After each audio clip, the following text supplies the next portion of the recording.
is the chase for the NASCAR Winston Cup Championship. There's what Dale Jarrett needs to do to try and leave here today with the NASCAR Championship and not even have to worry about what happens to him in Homestead, Florida or Atlanta, Georgia. But Dick Berggren, is that likely to happen? It's really not likely to happen, but it could happen. If DJ has a great day today, if Bobby Labonte doesn't finish the race, Dale Jarrett could walk out of here with the championship. Here's the numbers. Get your calculators out. 264 points separate them. A driver can get as many as 185 points if he wins and leads the most laps. The least number of points anybody will get are 34. I'm not that good at math. Good luck. Let's throw some names at you. Rusty Wallace is one of those. Dale Jarrett, Jeff Burton. Let's throw in Tony Stewart, Ricky Rudd. Flat track specialists, all of them, Buddy Baker, and they've been looking forward to coming here to Phoenix for a while. Well, you're exactly right, and the reason those guys are so good, they get on the throttle real easy, get maximum traction in the corner, and they know what to do and what to tell the crew as far as what they need to do every pit stop to make the car better. You have to adjust all day to run well here. Well, everybody's about set. Drivers climbing on board their race cars, so we'll head to the booth and get set for the green flag. We're going racing in Phoenix, Arizona. TNN Motorsports putting a capper on our schedule for 1999. The green when we come back. Now for our national anthem, DreamWorks Records recording artist, Toby Keith.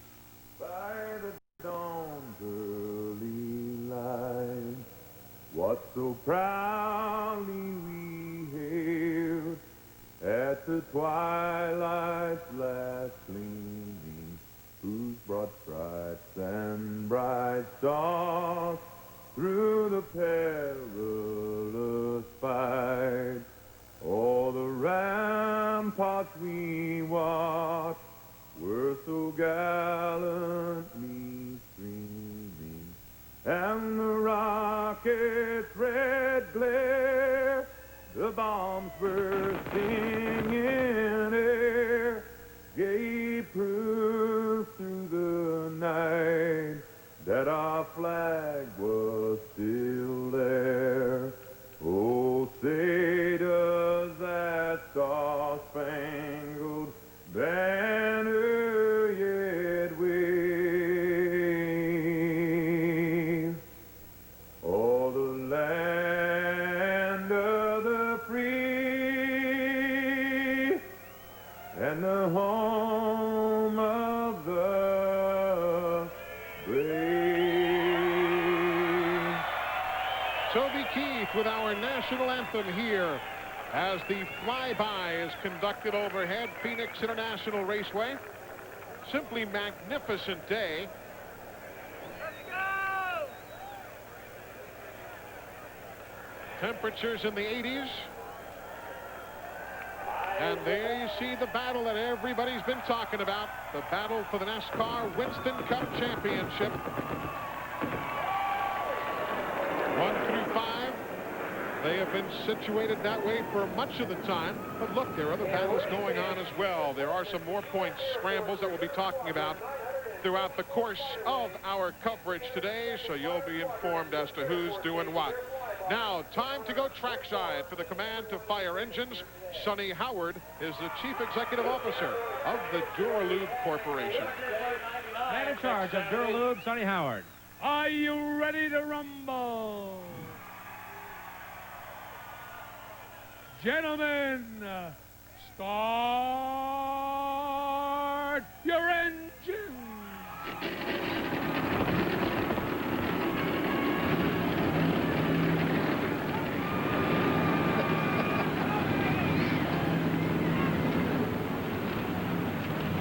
As only Sonny Howard can do it. The Command to Fire Engines. We're going racing in Phoenix in a moment.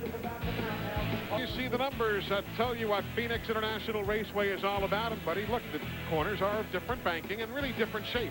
And the one thing that does not tell you is there's a direct corner in the back straightaway over there. So that you're pretty much up on the wheel all the way around this racetrack. You have to be very precise or you get in a lot of trouble here in a hurry. Now the AutoZone prep for the race brought to you by the more than 2,500 AutoZone stores across America.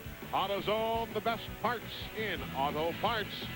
This racetrack measures 1 mile, 500 kilometers is, as you see, 312 laps. And look at that, 11 Phoenix Winston Cup races, 10 different winners, and only 4 of the 11 races here have been won from inside the top 10. Now let's check out the starting grid for you. 6th place a year ago, John Andretti, he's on the pole first time this year. Jeff Gordon won here yesterday in the NASCAR Busch Series race. Jeffrey Bodine and Mark Martin, who won here in 1993. Dale Jarrett won here in 97. Bobby Labonte's never finished better than 8th here. That's an interesting thing. A lot of really good racers have never been able to master this racetrack. Well, it's a tough place, and as well, this is the first time ever that we have seen the Busch Series run here, so they've only come here one time a year, and even the veterans have found this a very difficult course. Tony Stewart's run here in open wheel competition. Kenny Wallace, a couple of top 5s in the last 4 races. Dale Earnhardt, the 1990 winner here, and he's got 3 wins already in 1999. Other fellows, you heard Glenn talk about Jimmy Spencer a while ago. And there's old Bobby Hamilton, buddy. We talked about some guys who like racetracks. Bobby just hates flat tracks and keeps running well out. And absolutely, just what you said. He says he don't like them, but boy, he's a good chassis man. You know he can build these race cars from the ground up, so that's why he's so good. He knows what it takes to make them work. David Green, Brett Bodine, 23rd and 24th respectively. Steve Park.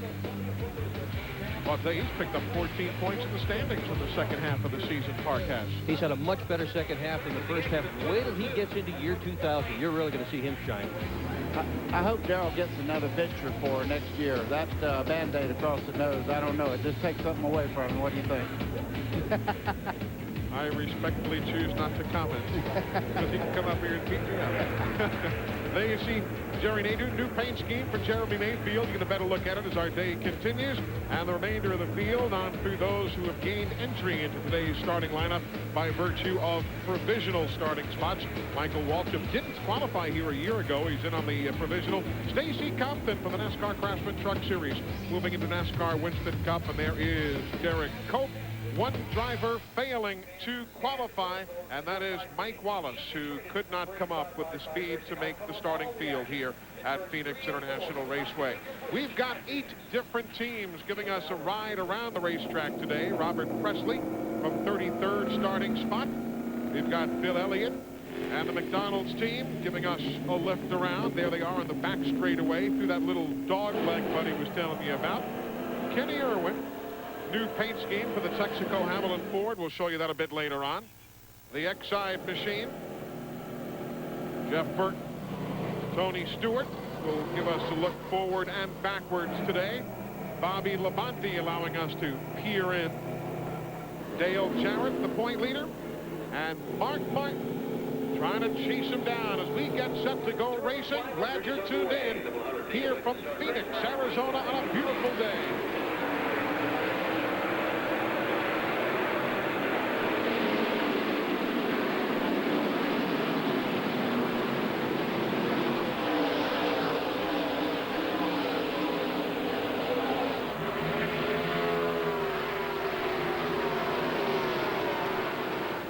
Banking to help you out in the turns. John Andretti. And the Midas wall camera brought to you by Midas. Go safely. Go Midas. We'll have those cameras around the racetrack for you. Andretti leading. And remember, as we ride with Dale Jarrett now, the fact that our race leader, Andretti, has finished here in the last 3 years, or more appropriately, the 43 car in the last 3 years, has won the race, finished 3rd, and finished 6th. Eli, what a war we have right here.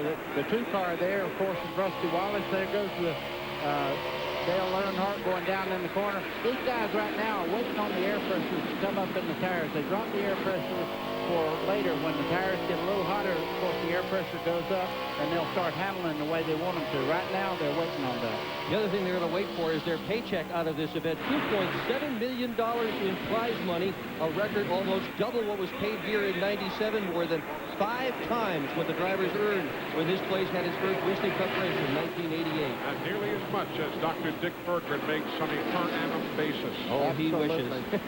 Well, there's a guy that's going to make that for a year, the 20 car there, Tony Stewart. This guy is magnificent on this racetrack. I was out here one year when he won in the Silver Crown car. He won in the midget car, and he had never been in a super modified car. He crawls in there and finishes second. Look at that 3 machine, that black car. Dale Earnhardt trying to scramble towards the front in 13th and challenging for 12th and 11th.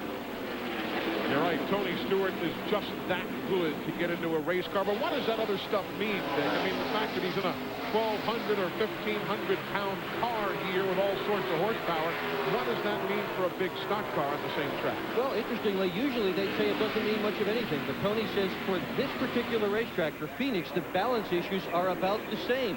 And he thinks that some of the things he learned running sprint cars, midgets, Indy cars, super modifies here, actually is going to help him this afternoon. Eli, Dale Earnhardt would like for these two guys to quit running side by side so he can make a challenge toward the front. He's kind of pinned in right now with Kenny Wallace and Stewart are fighting it out. He's got nowhere to go. He's going back and forth trying to find a hole to get by. Glenn Earnhardt looks like he's faster in that group than the other guys. Yeah, Eli, when they started this race, it was a total crapshoot. I talked to Kevin Hamlin, the crew chief, earlier this morning. They changed everything under that car except the left rear spring, all the chassis components. They just were not satisfied yesterday after happy hour. He said we're either going to be real good or we're going to be terrible. We'll know pretty quick. Looks like they made the right changes. And you see already the car's sliding a little bit, skating around. Yeah, and his chrome horn's working pretty good, too. He gives Stewart a little shot there to let him know, I'm here, don't pull over. And Kenny Wallace just got a little nudge, too. Earnhardt's definitely on the move. Here he goes around Stewart in the 20, inside of the 55, Kenny Wallace. Different paint scheme than you're used to seeing for Kenny. And Earnhardt finally makes those passes, so he's up to 11th spot now. Kenny Wallace is running the best race car he's got in the stable. That's the same car he finished second with at New Hampshire. That's his career best. He also finished 5th in that car at Martinsville Speedway. Here's Jeff Burton riding with him right now. Back in 15th spot. Yeah, he won't be there long. He's the type of guy that goes faster and faster as they go along. He sets his car up for long runs. So you can see he's starting to move towards the front now. Just underway, 8 laps into the race that goes 312 laps, 500 kilometers. Take a look at what happened moments ago. Little action involving Mike Skinner. There you see he and Wally Dallenbach, the Lowe's and Bud cars, bumping into the corner. Now that probably had a little something to do with something on the back straightaway, and that was just a little return there. Outside groove doesn't necessarily work. Let's see if Jeff Burton's car can get the kite off the corner. Oh yeah, this car is definitely hooked in. You can see it has good straightaway speed too. That's the one thing that a lot of people don't realize about Burton's car. They say, boy, does he get faster as it goes along. He's got a nice power plant in that race car every week too. Jeff Burton's in 13th spot. Meanwhile, John Andretti, who has never led Phoenix International Raceway, has erased that blemish from his resume as he's led from the get-go. We're now 10 laps complete in the Valley of the Sun. Leader at Phoenix International Raceway by 1 2/10 seconds, John Andretti. Hope you've had a chance, and if not, you still have time to join the online community on TNNRacing.com for our last live webcast of the year from right here in Phoenix. By logging on, you can use your computer as a scanner, listen into the drivers and their crew chiefs. You can ride along with the top 3 guys in points, get their in-car views. TNNRacing.com, your all-access interactive garage path for the Checker Auto Parts Duralube 500K. Yeah, look at that. Jeffrey Bodine fast of the lot right now, guys. He's running in 3rd. Eli, he's had a great car all weekend. He qualified very well, and right now he's catching Gordon a little bit. Mark Martin's riding right along with him there. Pretty good race up front. All the way around, these guys are starting to find their pack that they're going to run with until they make their first pit stop.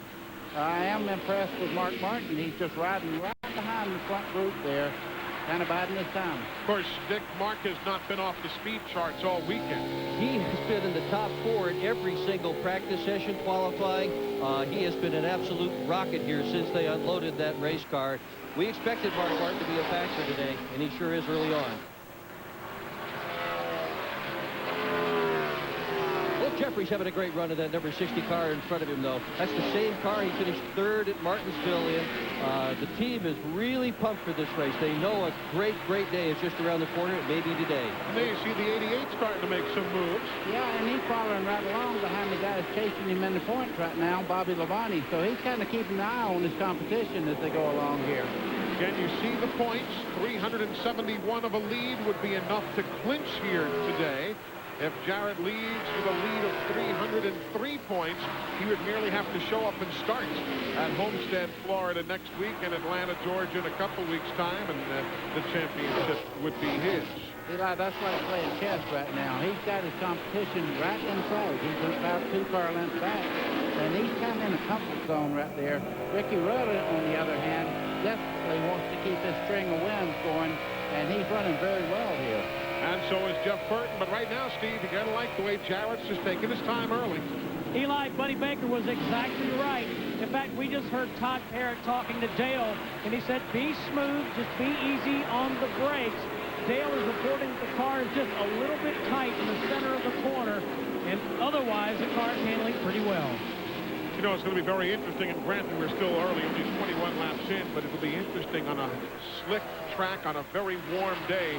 What happens if we don't have many cautions like yesterday in the Outback Steakhouse 200? We'll find out in a hurry who's got it and who doesn't.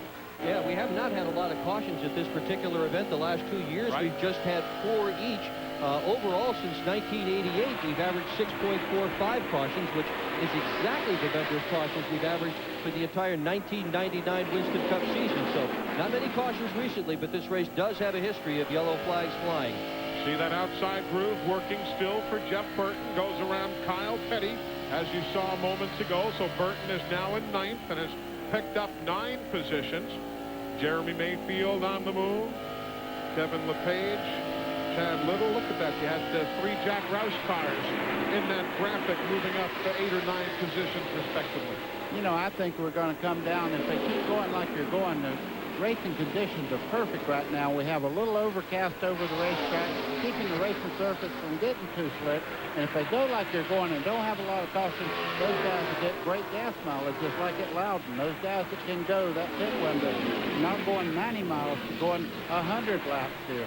Those are the guys you've got to keep your eyes on. And the guys who have the car set up for long runs, those who can manage to conserve their tires, so at the end of those long runs, the car is still fast relative to the others. And the guy we're riding with, Jeff Burton, back in '98, remember, 4th place from a 38th place start. How many times has he done that over the last couple of years, huh? And now he is quickest of the lot. You saw Jeff making the outside groove work. He went by Kyle Petty, and Kyle's not a guy to take lightly here because he has finished as high as 3rd here in the pen. And the other thing is teammates leading the race, and they do combine notes, so he has a good setup, so don't count him out either. Got one more bit of information as well. Adam Petty ran the Busch Series race yesterday, so he picked up some notes from that event, which he has shared with his dad and also with John Andretti. That's 11th place on your screen now with Rusty Wallace and the man with whom you're riding, Tony Stewart. Rusty, the winner here last year in the rain-shortened event.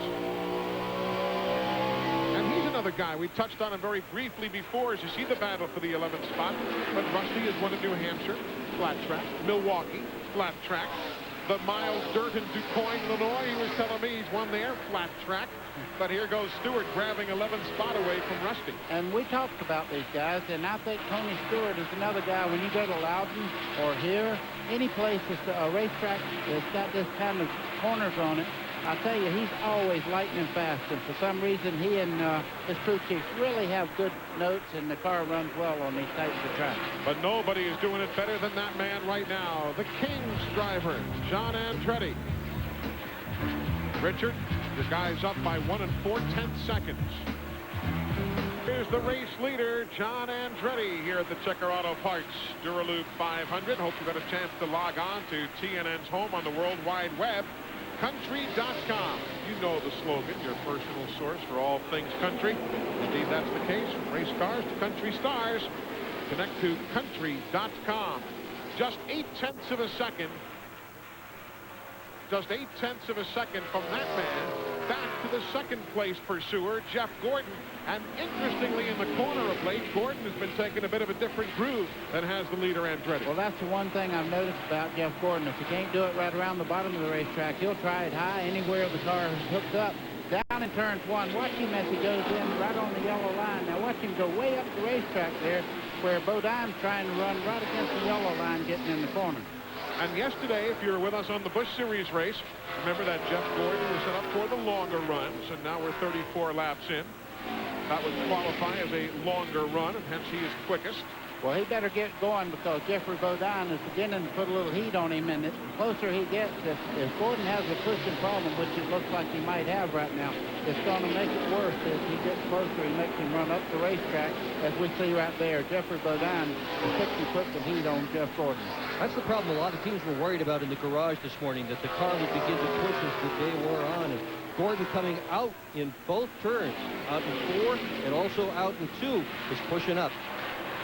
There's a 12th place battle on your screen. Dale Earnhardt in the 3, Rusty Wallace in the 2. No battle anymore. That one changed hands very, very quickly. Ralph, all of a sudden, Earnhardt's hooked up, particularly through the corners. Eli, there's 3 segments to a corner. The entrance, the center, which is also known as the apex, and the exit. Dale was having a lot of troubles in the center of the corner. The car was very tight from the center of the corner on. He adjusted his line and basically did the same thing that Jeff Gordon did. He started to move that black number 3 higher up the racetrack, and that improved his lap time. Certainly is working, as you see NASCAR timing and scoring brought to you by Napa Auto Parts. We keep America running. 27th spot on your screen right now. The 28th, Kenny Irwin in the Texaco Havoline machine. Bit of a different look to that race car. Sterling Marlin in the 40.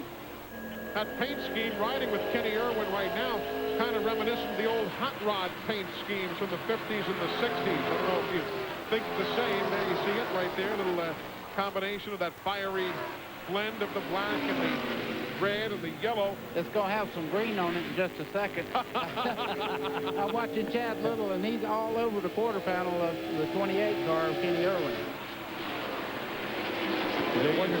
Going into the corner again. Different grooves. Chad Little wants to grab 28th if he can. You're wondering how Dale Jarrett's crew is taking the pressure of running for a championship. Last night, just before the lights went out at the garage, Todd Parrott was over working on that number 28 car, their team car, trying to help along with the chassis, make the car a bit better. Pressure? What pressure? Let's just go faster. Kenny Irwin's paint job there, promoting Havoline Formula 3 and that new Texaco Express Lube. We're seeing a lot of the sponsors now starting to do that with new paint schemes late in the season. Inside of Brett Bodine. That's for 27. Ward Burton also in that mix there. You see him in that cat car there, the 22. He just moved into action here. As they were fighting it out side by side, he ran them down there. They've been trying to go 3 wide here for about 5 or 6 laps. If they make it, they're going to manage to have a crash as well. This is not a good place to run 3 wide through the corners, but there sure has been some attempts at that. Again, keeping an eye on this battle back in 27th spot. That's Ward Burton inside of the paint check car of Brett Bodine, grabbing a spot there. All the while, the leader is at the other end of the racetrack, and he's in a bunch of traffic. John Andretti has now just 0.4 of a second of a lead. There he is in the middle there. There's John. Jeff Gordon right behind, trying to put a lap on Robert Presley, having already lapped Stacy Compton in the number 9. When these cars are hooked up like the car of 43, and what's happening right now, it looks to me like Jeff Gordon's getting through traffic just a little bit better. He's closing in now. But what happens, you try to time them where you can catch them coming out of the corner. Sometimes you can't anticipate where they're going, but you can have a 10-second lead and run up behind a group of cars racing and lose that 10 seconds faster than you think. There's a view that Robert Presley wishes he didn't have him a lap down. He wishes he was running with the race leaders. Let's see what kind of numbers Robert is turning, comparing that to the lead machines, right at 8,000 RPMs. That's the brake right there. When you see that light come on, that means he's riding the brake getting into the corner. And they do use a little bit of brake here as Mark Martin goes by on the outside. Speed about 140, 150 for a little tick there. But overall, Robert is averaging only 120 miles an hour. This guy, Mark Martin, his last lap was 122 miles an hour. So that's the disparity, about 2, and Andretti 3 miles an hour different than what Robert Presley was turning. And I talked to some of the people like Mark Martin, and I said, what are you guys turning? They said almost 9,000 down the straightaway. So apparently Presley's off just a little bit. Bobby Labonte is in 5th, car 18. They're going around the 41 of Derek Cope in that Kodiak car.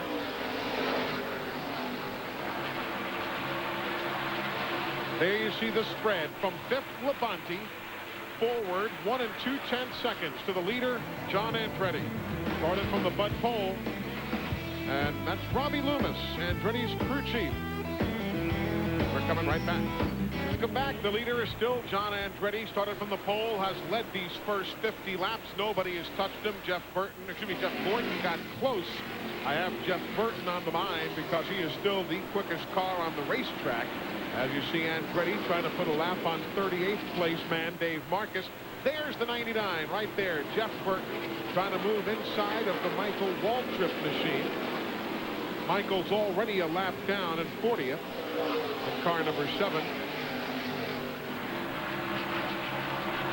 Glenn Jarrett, Burton taking a bit of a higher line, and we're seeing some other guys do the same thing. Maybe that's the way around today. Well, he has consistently been the quickest car on the track. He's in traffic right now. It's slowed him down a little bit, but for the last 20 laps or so, I've been watching Jeff, and he's got a good race car. He's always good on the long run. He has come from 18 all the way up to 8. And earlier on, when Jeff Gordon moved up the racetrack, Brian Weissel had seen Jeff Burton and how fast he was running, and a little bit higher up on the racetrack, he told Jeff Gordon to try that line. It didn't work as well for Gordon as it does for Jeff Burton, but I tell you what, on the long run, that 99 car is awfully hard to beat. He's showing it right now. Glenn, you're exactly right. And the one thing they do, the reason that might not work for Gordon quite right now is because he didn't do that in practice. I would say that probably started yesterday, getting ready to run a little bit higher because you know lap cars are going to run the bottom of the racetrack. And I would say that Jeff Burton probably moved to the higher line and set his car up to do what he's doing right now. Jeff Burton systematically marching to the front. He's got Ricky Rudd just ahead of him in that Tide machine, running in 7th. And John Andretti's also running a much higher line now than he was as recently as 10 laps ago. Apparently the word's getting out that upstairs is a fast way to go. There goes Ricky Rudd upstairs also. Yeah, Ricky said, if you taught me, I want to see why. And he moved up, and he had great grip through that corner. But this is the guy I'd want to try to set up my car to run like right now. I think that John Andretti is clearly the fastest car out there because he's getting through lap traffic. He goes up there, he takes his time, and when he really gets after it, he moves away. Mark Martin is in 4th. Around Dave Marcus, he will go. You're also seeing now, after that cloud cover that Buddy talked about before, now the sun comes out. Then there will be a cloud come overhead. It may not be quite as changeable a track as, for instance, the one you have in Charlotte.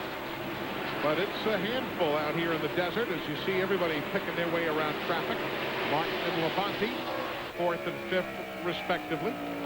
Riding with Bobby Labonte down into turn 1, you see Mark Martin just to the left of him as they come off. Watch this wall come right out against those cars. That's coming off turn 2. Looks to me like Bobby Labonte's wanting to move up too. This car is very good. Bobby won the pole here a few years ago, led 56 laps back in 1996, but Glenn had to settle for a 9th that day. Right now, Bobby Labonte, earlier on in the race, he was talking about the car being very tight in the center of the corner. But what's happened now is the tires have worn off. The car is still pushing a little bit going in, and they're having to turn the wheel so sharp that it's breaking the car loose when he gets back in the throttle and come off the corner. So the biggest problem he's fighting right now is that the car is very, very loose. He says he can't touch the accelerator getting up off the corners. Here's Steve Burns. Hey, Hey, thanks, Glenn. A little while ago, Dick Bergman talked about the number 60 of Jeffrey Bodine and noted that the car had run at Loudon, Martinsville, Richmond. Crew Chief Jim Long told me that they hope to run the car next week at Homestead as well. If the car doesn't finish in one piece, he said he's got a third shift waiting back in the shop to fix it. You know, a while ago, I asked Buddy Baker how a driver gets a favorite car, and he said, you ever had a favorite pair of shoes? That's true. That's true. And right now, you can see Jeffrey Bodine moving in on the 24 Jeff Gordon. But one thing that's happening right now, one car is a little bit quicker as the sun right now is not on the speedway. We have cloud cover. Just a second ago, the sun was out, and another car was a little bit quicker. But it seems when the sun goes in, that Jeffrey Bodine's car really gets going. Jeffrey has 6 top 10s here in the 11 races. Never a top 5 finish. And look at Mark Martin coming through as well in the 6. So put Bodine up to second now. Hasn't been in this lofty a territory since winning at Watkins Glen back in August of 1996. Last time he won a NASCAR Winston Cup race. Well, let's give that whole crew credit for their accomplishment today. Remember, this team was assembled literally on the eve of the Daytona 500. They put together a group of people, bought some used race cars. They started out the year running behind, and what a great job they have done. And as we look down from our helicopter shot there, you can see them going around. We're paying attention to these 3 cars, but just behind them, our points leader, Dale Jarrett, is running very, very well just behind this group. You see him just behind them there, running that comfort zone we talked about.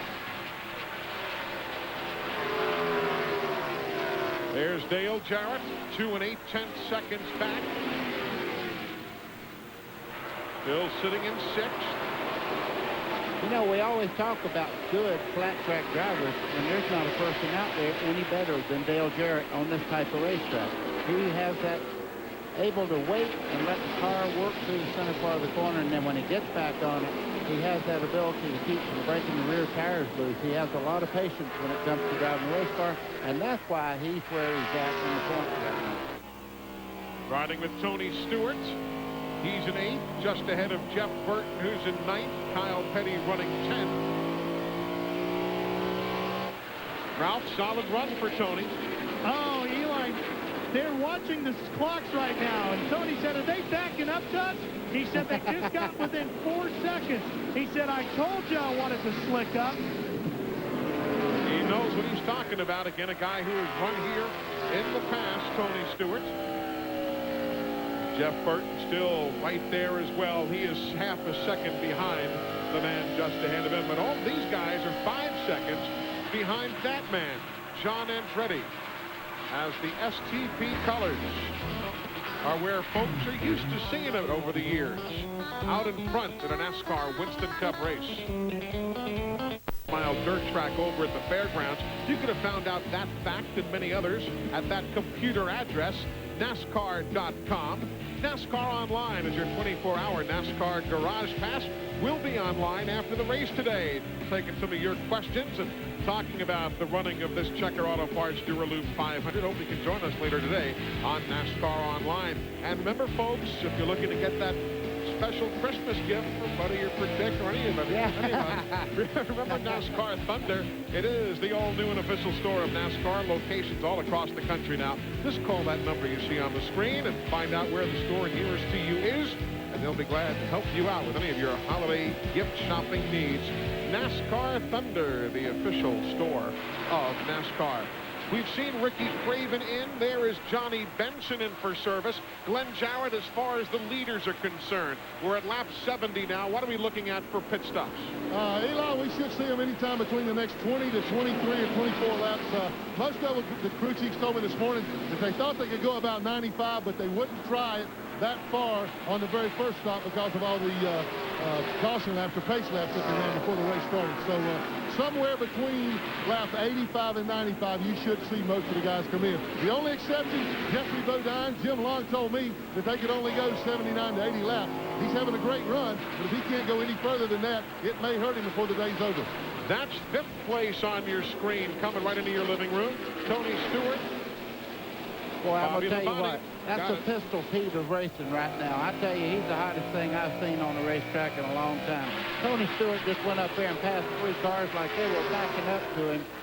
I just, every time I look at him, they call him a rookie. Yeah. That's like calling A.J. Ford a rookie. Remember when AJ had to take his rookie test at Darlington back many years ago after winning all these 500? I wonder what Tony feels like in the car, though, as we see Dale Jarrett. We look forward towards Labonte and Stewart. I wonder what Tony Stewart feels like having gone around this racetrack in 7 seconds more rapidly in other forms of cars than he is in this one here. Well, he's loving him. He's caught up now to Gordon.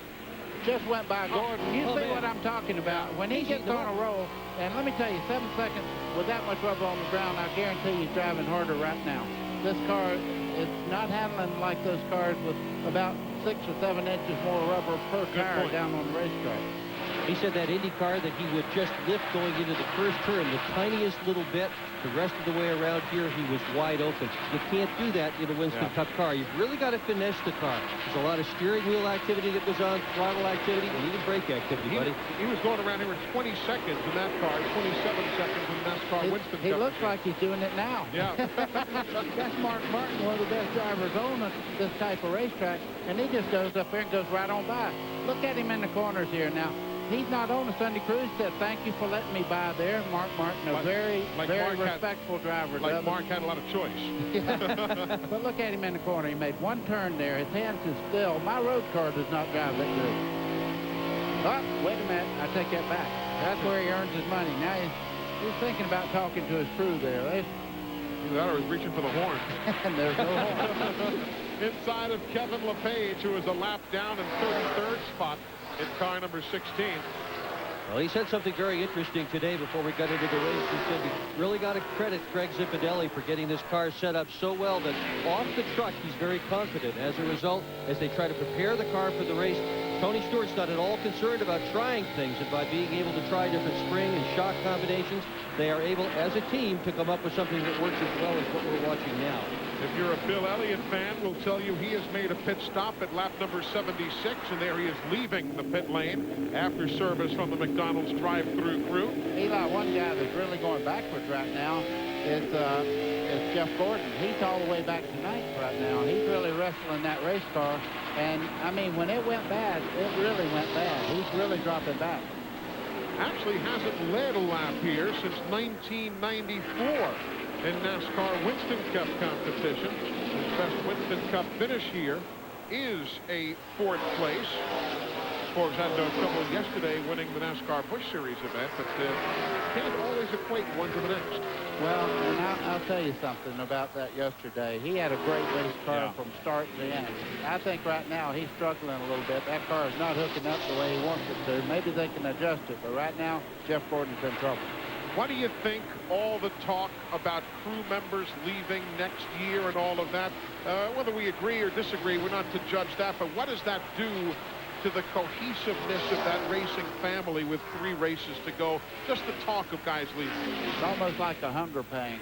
You get used to doing things a certain way, and all of a sudden, you know, everything's starting to pull apart on Jeff Gordon, and that has to bother him to some degree. Well, it bothers the rest of the team as well, and you know, it's kind of like a wife cheating on her husband. They're really unhappy. They're really unhappy that those guys are leaving. They had a very cohesive, a very successful team, and I think everybody would like very much to have stayed together, but it hasn't happened, and feelings are pretty strong right now.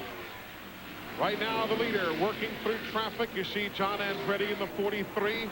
Jeffrey Bodine in second, right behind him. You need tools? We've got them for you here in Phoenix. Pit stops coming up. You're here in time to see Tony Stewart go for the lead in the 15th different event this year that he has shown the pace. Pontiac to Pontiac as they go down the front straightaway side by side.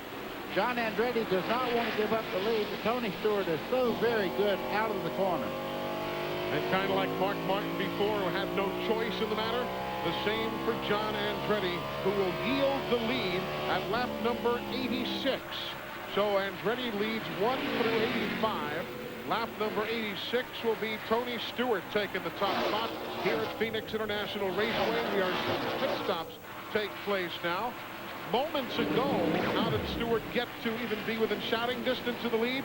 Well, he made a stop inside, or a pass inside of Jeffrey Bodine.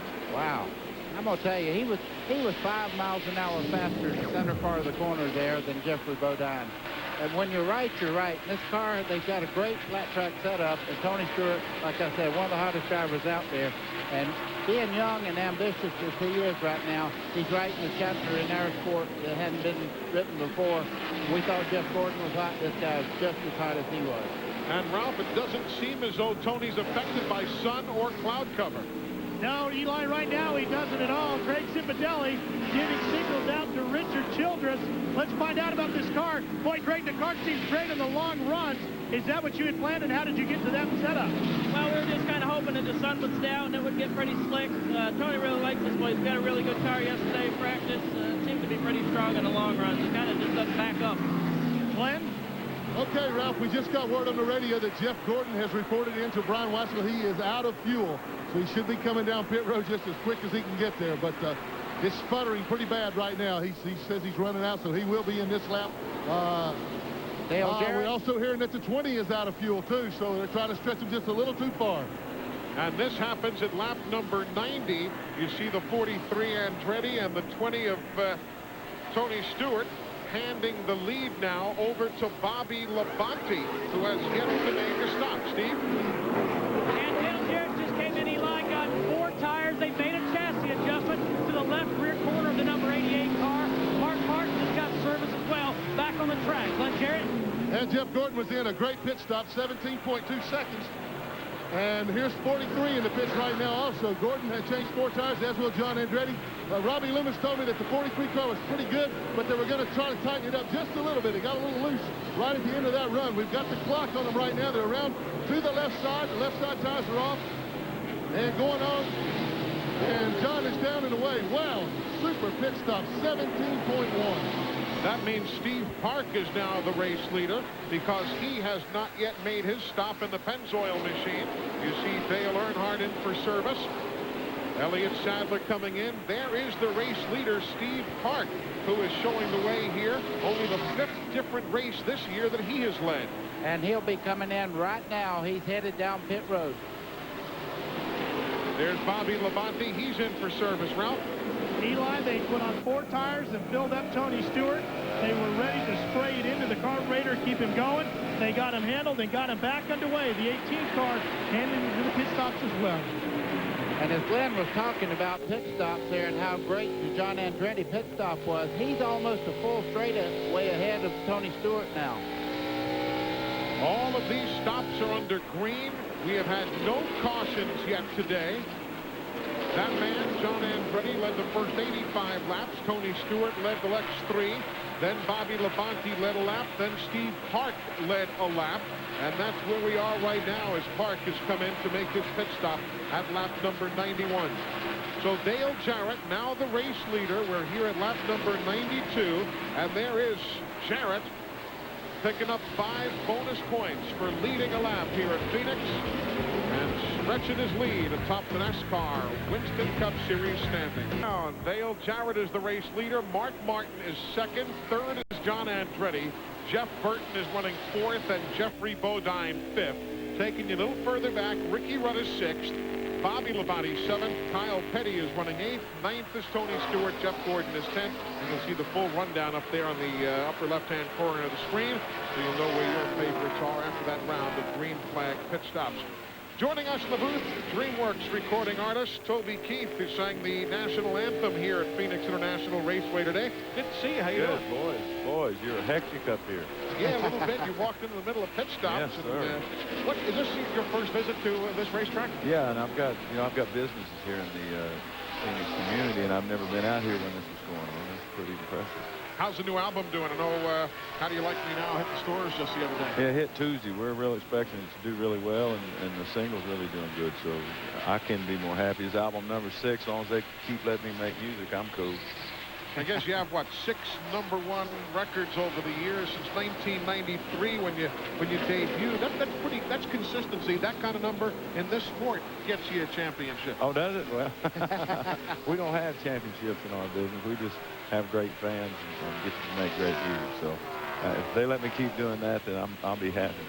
Well, listen, it's great having you with us, Toby. It's good to see you, and all the very best, and thanks for being part of the day here at Phoenix. All right, you guys don't blow a valve up here now. All right, guy. All right. Take care of yourself. Toby Keith joining us. And again, his new CD and the album, How Do You Like Me Now, in stores effective this past week. So check it out. It's available to you right now. Speaking of championships, as we were with Toby, there's an update on the point standings right now, 275. And again, you see the reference numbers there on the bottom of your screen to refresh your memory as to what DJ Dale Jarrett needs to do to try and leave here with a championship, or at least with things pretty well wrapped up heading to Homestead in Atlanta. Eli is doing what he's done all year. He's raced. He's not just sitting out there riding. He's racing. He's leading this race.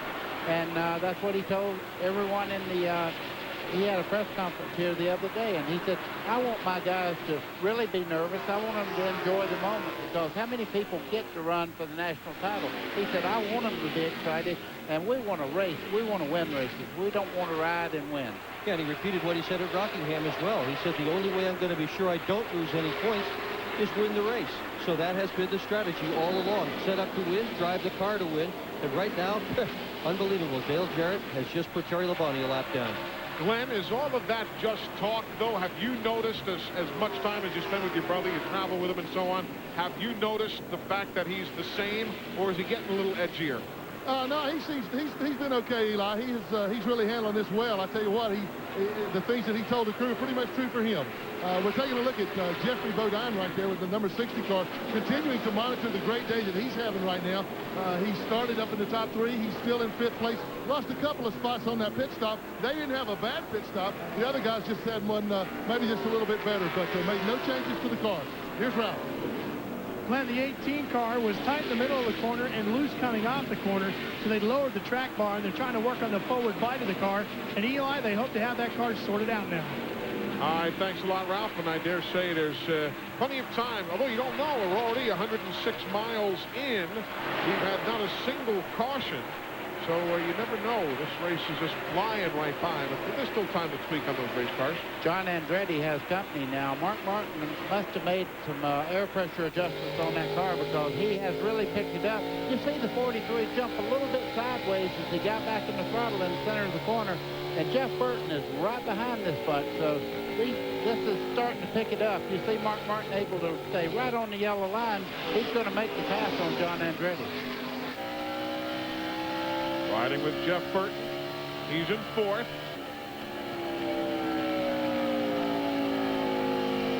Amazing how 2 of those Roush cars always seem to be up front. No matter where we go, what kind of racetrack, the 6 and the 99, the race wears on, there they are, in contention to win the thing. Well, and the sun, as you can see on the racetrack there, is really on the pavement now. It's going to heat up, and the cars with the great balance are going to go out front. That's what you talked about on the pre-race segment of our telecast, the balance you have to have on these cars. In the garage area, Derek Cope. There you see the Kodiak machine. They've just taken their car to the garage area as the first retiree of the afternoon. So the Kodiak team with early problems, as again we watched that 3rd and 4th place scramble with Burton getting the better of John Andretti that last time by. It's amazing. When you make the changes, sometimes it hurts you a little bit, and I think John Andretti probably made some little small changes on the chassis, and he's not getting the great grip that he had before. And that battle there is 4 seconds behind Dale Jarrett all of a sudden. So once Jarrett got himself to the front, he's just set sail. Remember the 94 Bill Elliott there. He is not on the lead lap. He's in 31st, a lap down. While the 6, Mark Martin, is on the lead lap in 2nd. Kind of figured Mark was going to have a big day here. Of all the drivers in today's race, none have a better finishing average than Mark Martin. There is, however, one driver not in today's race who did even better than that, a fellow named Alan Kulwicki, who had a 5.2 average finish. That's the best of anyone who has ever run at Phoenix International Raceway. Kulwicki won the very first race ever held here in the Winston Cup division, and this sport sure does miss him. Lost him in a tragic airplane crash. Back in 1988, Allen was the winner here. There is Dale Jarrett. While we've got a second, want to say hello to C.C. Cunningham, been a long-time member of the TNN's family, and C.C. is in the hospital battling some health problems, and we wish him the very best. Want to say hello to Adele Marchant. She is the 4-year-old daughter of our executive producer, Patty Wheeler. And Adele had a brief visit to the hospital last week, but she is back home. She's doing okay, and we wish her a speedy recovery and want to see Patty back at the racetrack. And certainly, we would not be able to do anything for the remainder of the day if I don't say happy anniversary to our producer, Joel McKee, his wife, Kathy, celebrating their 13th anniversary here today. And what better group to celebrate it with than their TNN family here. I want cake myself. I want some stuff, you know? Happy anniversary, guys. We are 113 laps in. That man's up by 3.5 seconds. Dale Jarrett leads at Phoenix with the TNN crew bringing you the pictures. At Phoenix International Raceway, watching a good scramble. The 20 is Tony Stewart. The 60 is Jeffrey Bodine. The 10 is Ricky Rudd. That's 6th, 7th, and 8th positions. Tony Stewart just blew right by Ricky a few moments ago. Yeah, and we got a report from the pits just a second ago when he passed the 3 cars there. Just one right after another. He just let out a big yee-haw. Man, when it's hooked up, it's so much fun to drive a race car. And if you're just tuning in, indeed, we are caution-free.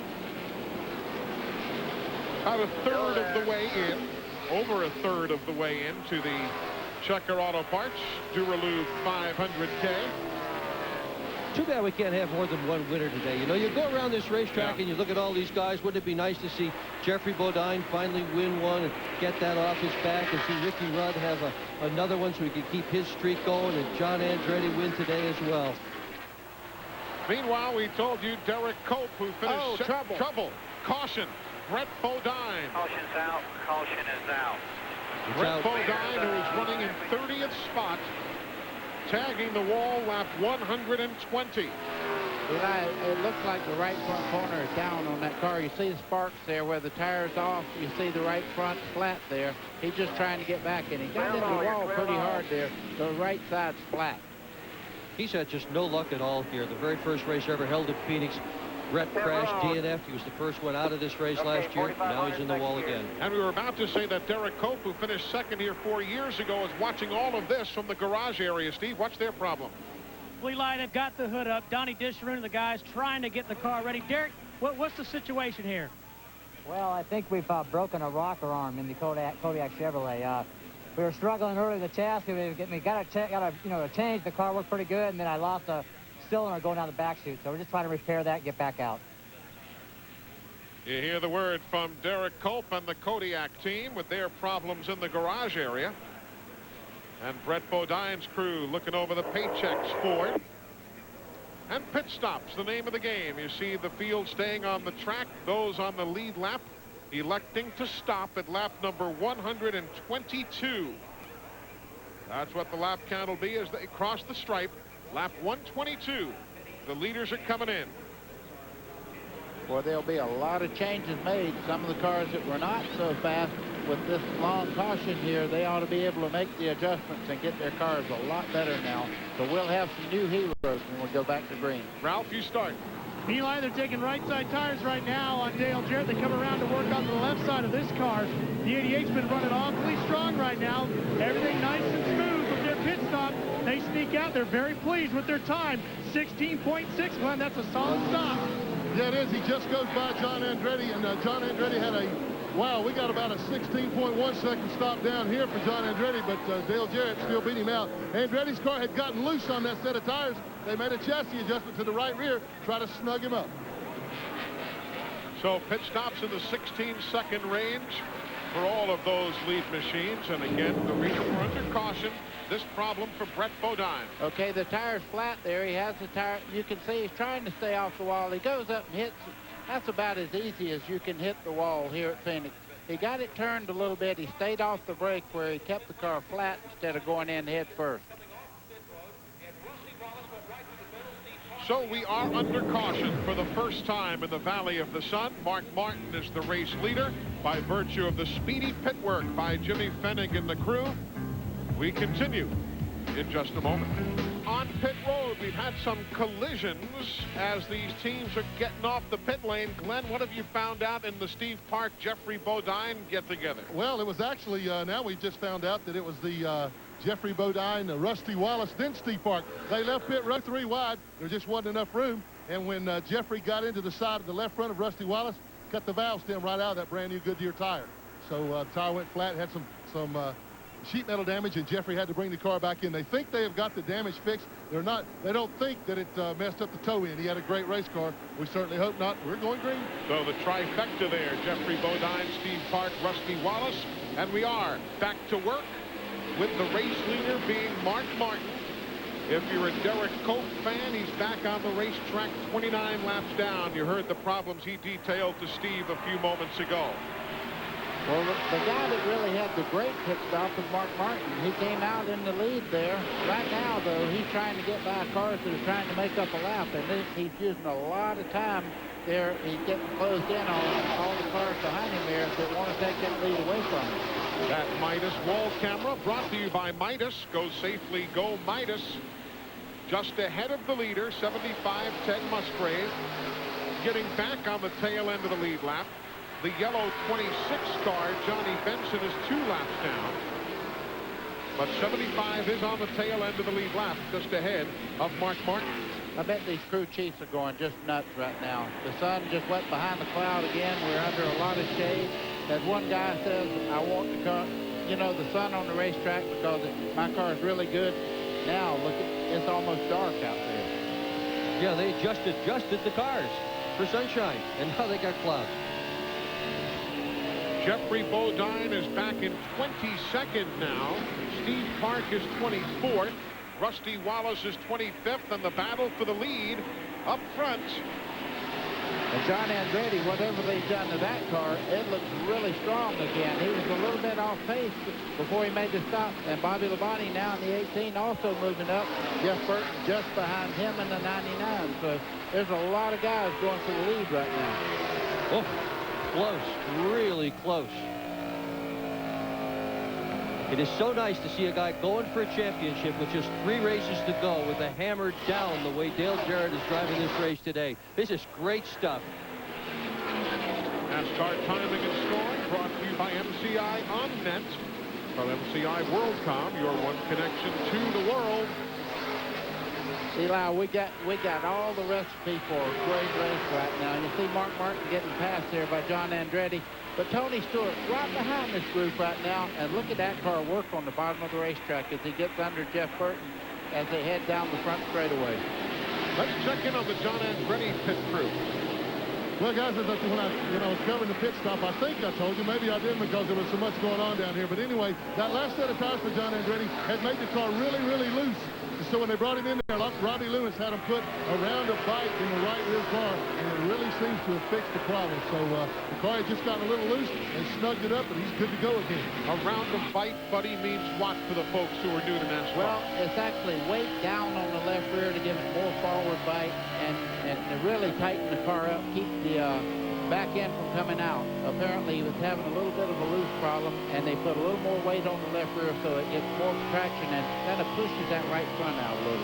Look at Tony Stewart pull away. You can see it from this view from Jeff Burton looking forward, going into the corner. Burton gets there. But like on most flat tracks, the guy who can get back on the gas first is usually the guy to beat. And there you see it as Stewart pulls away off the corner. Yeah, but it's like a magic wand. You don't use it up in one little twirl. You ease into the throttle. If you jump in the throttle, and just because you get back in it quick, you can break the rear wheels loose and slide off the corner instead of getting forward bite. Ralph, what's Tony Stewart's bunch saying? Eli, they really hit on the setup after that first pit stop. They had lowered the air pressure a little bit. If you remember at the start of the race, Tony wasn't as quick at the very early stages of the run. As they got past the halfway point of the fuel run, that's when the 20 car really came on strong. After they lowered the air pressure, he was strong in that second run from the beginning of the fuel run all the way through. So they kept the tire pressures exactly the same on this last stop, and they expect that 20 car to be very quick here once again. Bobby Labonte knows he's plenty quick. He goes right by him and brings Jeff Burton along with. So that is going to move Tony Stewart now up to the 4th spot. Well, Burton to 5th and Bobby Labonte back to 6th. Well, I think Bobby Labonte, that's a great team. They share so much interest between the two cars there, and I'm sure he saw Tony Stewart and knows that he has a great car, and he just moved over and let him go. 135 laps complete, and as you see, 177 to go. Todd Musgrave in the 75 car put him a good fight to try and stay on the lead lap. This is one of his best racetracks. In fact, Musgrave's last top 5 was right here in this race last year as Tony Stewart again on the bottom looking for another spot. Wow, is he hooked up? That's bite right there. Yep. That's when the car is really working coming out of the corner. Yeah, and that's an awfully good motor and an awfully good race car, too. Tony Stewart's a great talent, but that race car itself is a good package. Yeah, you don't do it alone. And just look, wherever Tony goes, so too the 99. Jeff Burton's just been following in his tire tracks, but this time he doesn't have the oomph to keep up. Mark said, I think I'm going to take this back. Stewart keeps running like this, nobody's going to have the oomph to keep up with him by day's end. This is the same car he won Richmond in, likes this car very much, loves this racetrack. We were talking about his open wheel days. His biggest single purse when he was running the USAC sprint cars and midgets and Silver Crown cars and so forth came right here. He won $15,000 when he won a Silver Crown race. Guess what he's made so far this year in Winston Cup? $2.1 million. Doing a little better here. That's a true story what I told before on the opening of the show. He said, hey, I watched you guys doing that USAC race last week from Memphis, and there he was. Of course, he has interest in Jason Leffler and what have you. And then he said, and then I ran into him at the World Outlaws race in Las Vegas Wednesday, and he said, well, where else would I be? It's the season finale. You may see him in more World of Outlaw races as well. He's in the process of putting an outlaw team together for year 2000. Dale Jarrett leads by 0.7 of a second as the crew makes sure the pictures get to you at home from Phoenix. National Raceway, Dale Jarrett shows the way by 0.6 of a second on John Andretti. Tony Stewart is only 1.6 seconds behind. Mark Martin 3 seconds in arrears, and 5th place Bobby Labonte 5 seconds behind Dale Jarrett, who's running well and has his sights set on that head table at the Waldorf Astoria Hotel. It's been literally a dream season. And you see the consistency, 3rd best in miles run this year. I had a crew chief for another team say on their worst day, they're still at the gas pumps when the race is over. That's a compliment, because to get to the gas pumps after a race, you have to finish in top 5. So they know that this car, and between Dale Jarrett being a great mechanic and giving great information to Todd Parrott, that bunch, I mean, the whole group, they really work as a championship group, and that's why they're where they're at this year. Incredibly, they have only finished out of the top 20 twice all this year. And when you see a deal where you've got a team that's got the most top 5s, the most top 10s, finishing all the races, they've got just one DNF, that upside down at Daytona. That is absolutely, he's got a flat tire. He just radioed in, Dale Jarrett has a flat tire. He just called the crew.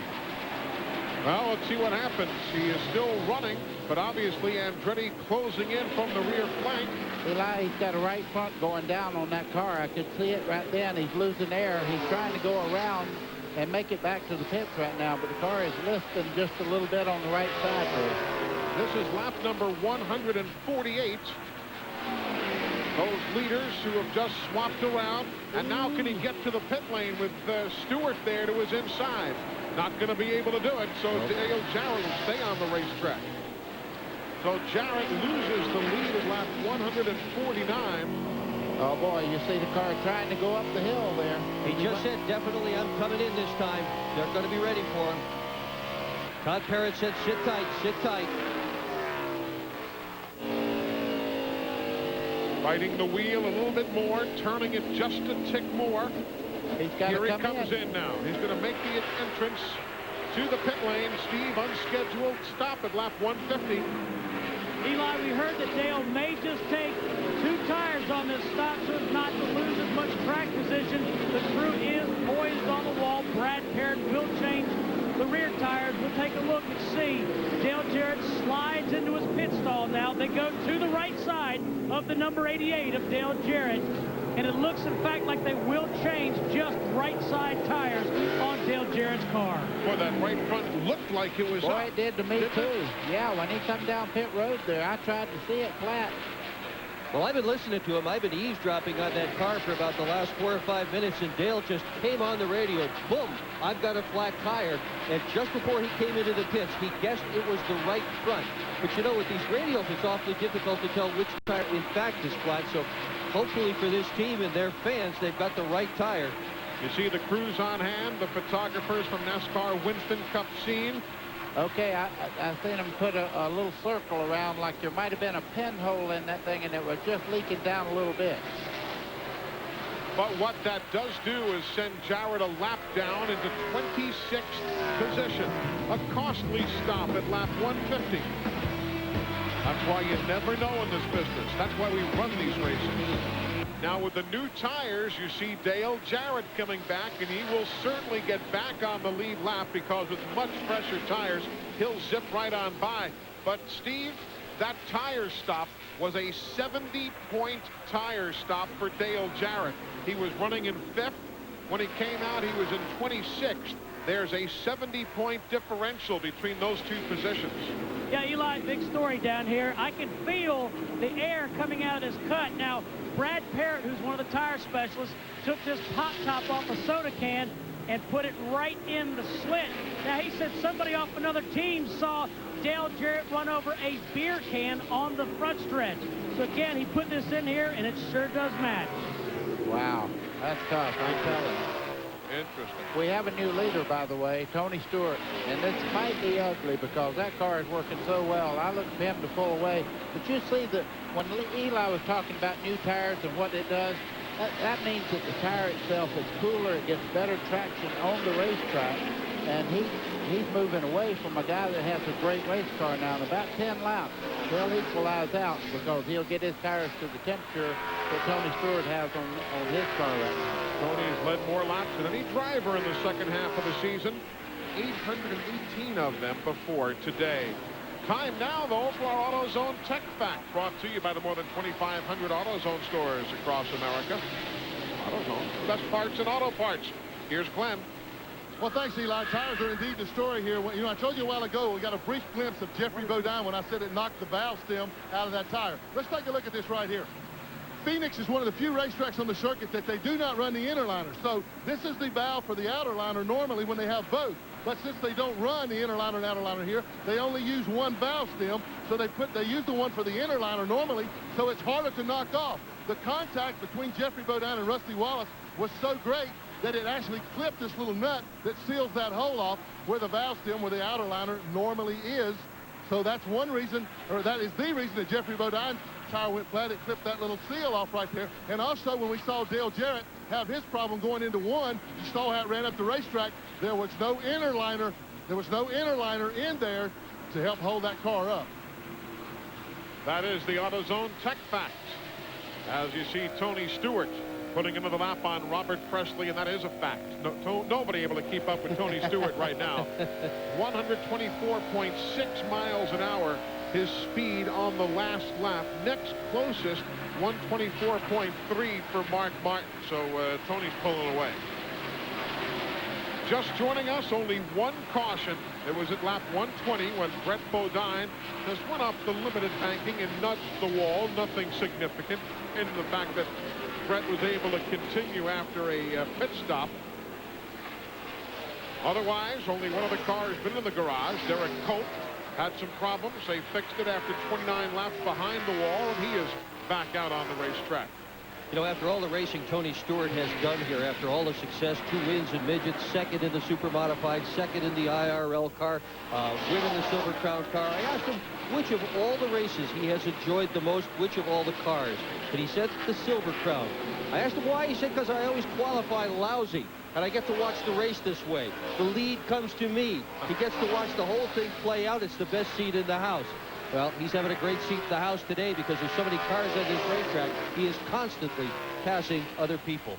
Eli, this battle right now is really tightening up as you see Mark Martin all over the back of Andretti as they come off the corner. I think Andretti's car has a little bit of a handling problem. Now Mark dropped back just a little bit coming off the corner. That is for second and third and fourth. Andretti, Mark Martin, Jeff Burton.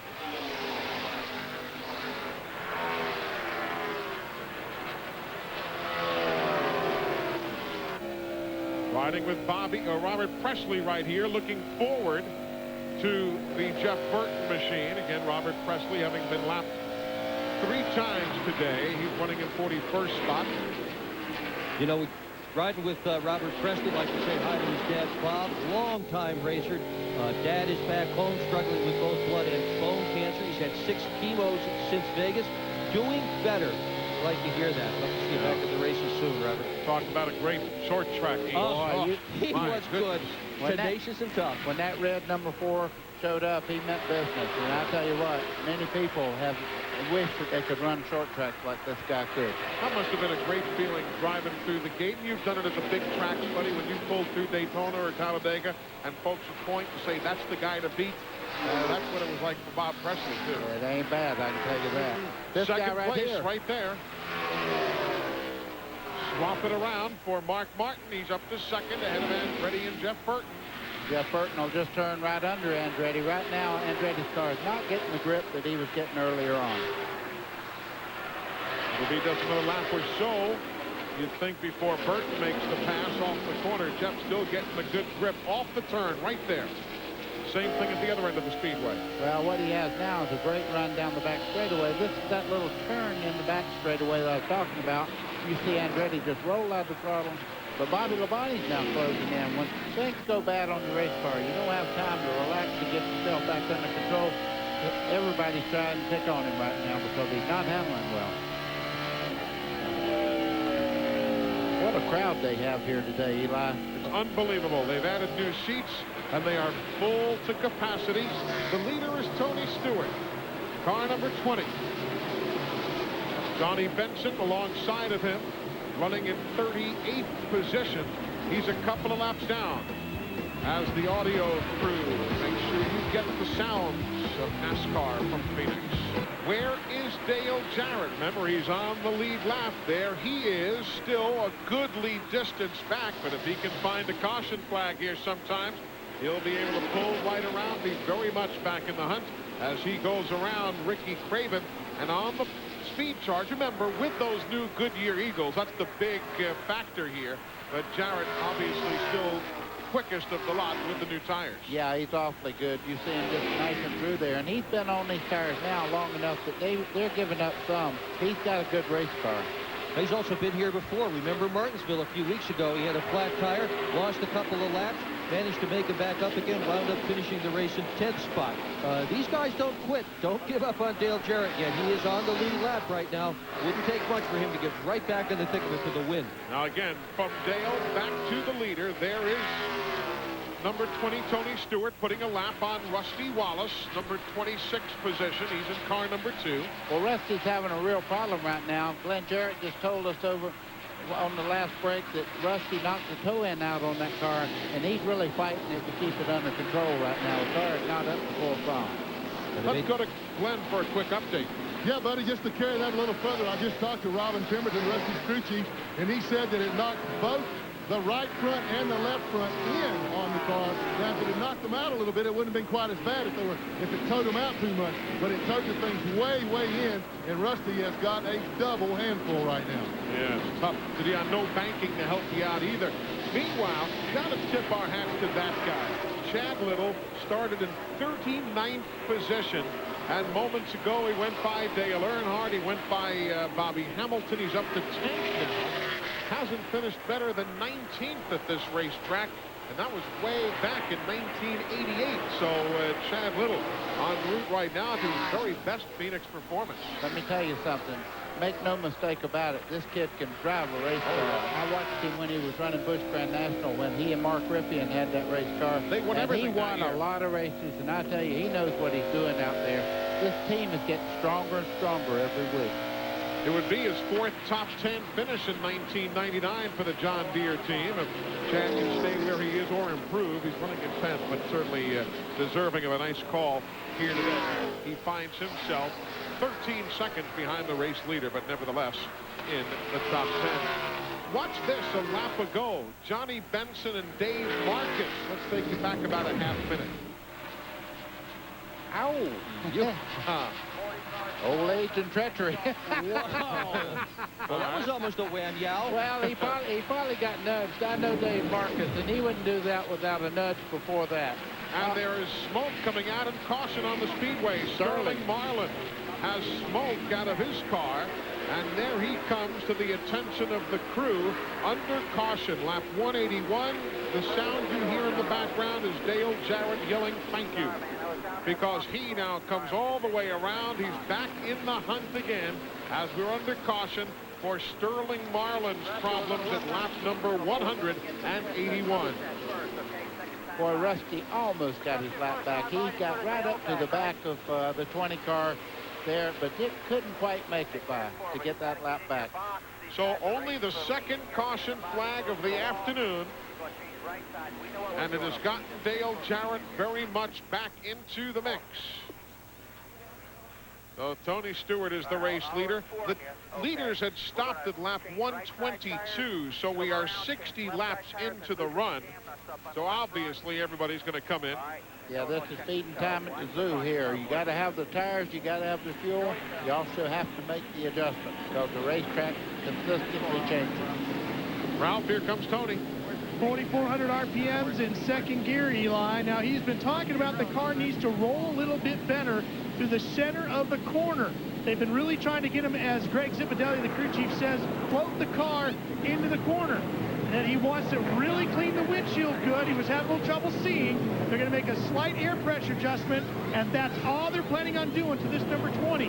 They could just get it to roll through the center of the corner a little bit better, Steve Burns. This 20, they say, could potentially be a winner. And same thing for Mark Martin, who just took 4 tires, 16.5 second pit stop. Also an air pressure adjustment on the 6th one, Jared. Bobby Labonte was just in the 18 Interstate Batteries Pontiac. He also took 4 tires, and they also made a chassis adjustment on his car. The car has been tight since the race started, so they're still trying to free it up a little in the center of the corner.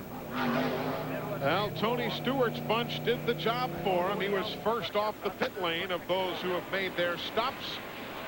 So the Home Depot bunch makes sure that their guy stays in front while Richard Petty's driver, John Andretti, comes out in 5th. Back in a moment. The field to get the 1-to-go signal. We're 1 mile away from the restart. Glenn, what's the deal with Rusty Wallace? He's back in. Well, Eli came back in. They're stringing the car. You can see the string along the right, the left front there. You see Billy Wilburn up under there. He is adjusting. He is towing that front tire, the left front tire, back out. They put it on the right side already, and this is the second time in for Rusty, but that's what they have to do. They run the screw out on the tie rod end to make that tire tow out more to get it back into its original position so Rusty can have some kind of feel for what the car is trying to do. Meanwhile, as we get set to go back to green, we'll update you that Mike Skinner is coming down the pit lane again. He has had problems abiding by the pit road speed limit, and there he is coming in for another stop and go. And this time while he's in, Larry McReynolds, the crew chief, says might as well top it off and take care of some more sheet metal problems. Billy Wilburn, that you were watching working on Rusty Wallace's car as a racer himself, and a real good one. He's won 7 sprint car races this year. Beautiful view around this Phoenix International Raceway. Off in the distance there, that's the Gila Indian Reservation.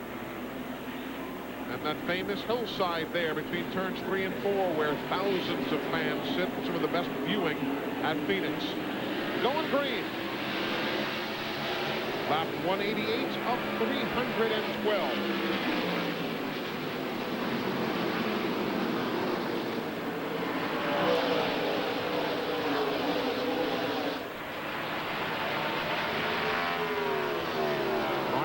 in second spot, car number 6. Again, that yellow 26 of Johnny Benson, a couple of laps down in 34th.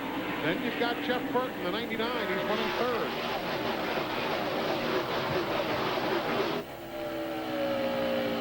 We're riding with Jeff. Remember, he likes that high side of what limited banking we have here in Phoenix.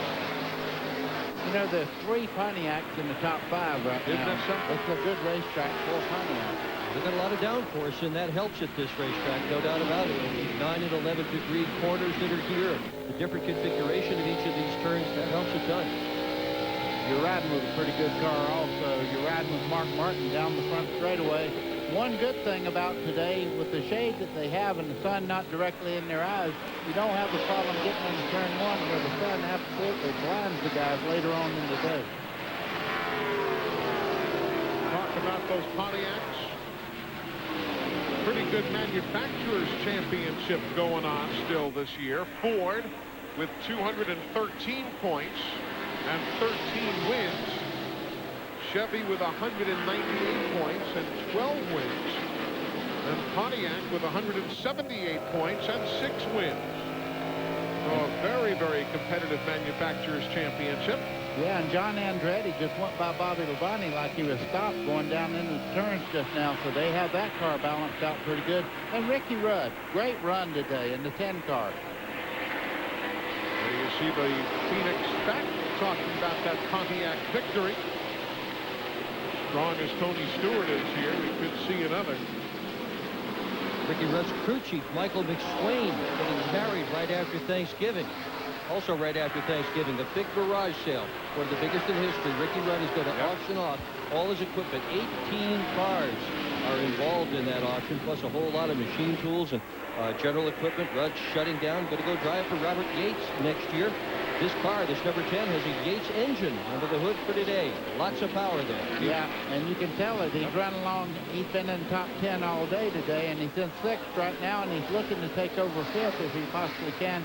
You know, we're talking about that streak. Can you imagine winning every year for the amount of time this guy has won? No, it's remarkable. Ricky right now is 2.7 seconds behind the race leader. But as we said, I guess it was on our telecast a couple of weeks ago from Rockingham, the fact that Ricky Rudd has guys working for him who were in elementary school when this streak began. I mean, that's how long he's been running and winning. And he still can drive a race car, guys, and that's the thing that Robert Yates knows. And I guarantee you one thing, this guy will be after that title next year, even though it'll be his first year with Yates. This guy knows how to win, a great driver. And a slick track, I would put him up against anybody. Or a road course or a high bank track. He is just a great racer. Yeah, he wasn't bad in Talladega with the Yates motor. He finished 3rd there. So that's right.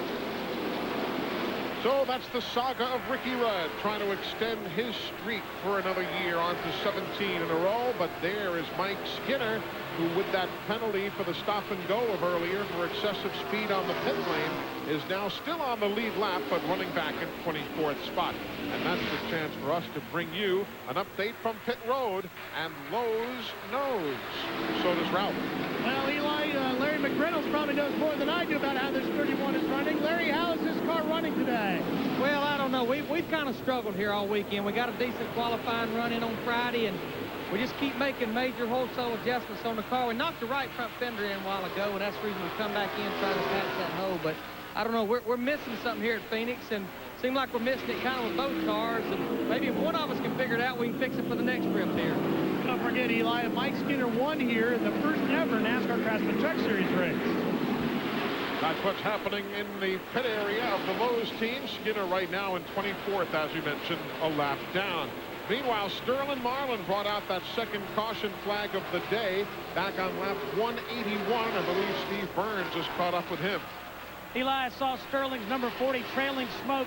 Sterling, you came in here 15th in points. What put you out here today? It was a piece of metal laying on the track, and about to start finish line, and somebody run over and kicked it up. I went over it, and it knocked the line off the rear end and burnt the rear end up. So, hey, Coors Light team, and we'll be back next week and try to get them there. Can you get back in the race today, Sterling? Yeah, we're going to put another gear in it and get back out. So Sterling will be back to run again today. You see the Napa timing and scoring rundown. letting you know where your favorites are at this stage of the day. But if your favorite is that man, you have to know, look no further than the top spot by 0.8 of a second. Stewart leads. Telephone. He roasted corn going down there in the area out behind the main grandstands. And that man's got his car going in front of the main grandstands. Tony Stewart, you've got a Pontiac leading a Ford. Then there's another Ford, followed by another Pontiac in fourth. A Ford in fifth, a Pontiac in sixth. And finally, Wally Dallenbach. He is the first Chevrolet, and he is now running in the 7th spot. There's Wally, started 22nd, and is now running in 7th. Ralph, interesting, the first Chevy back in 7th.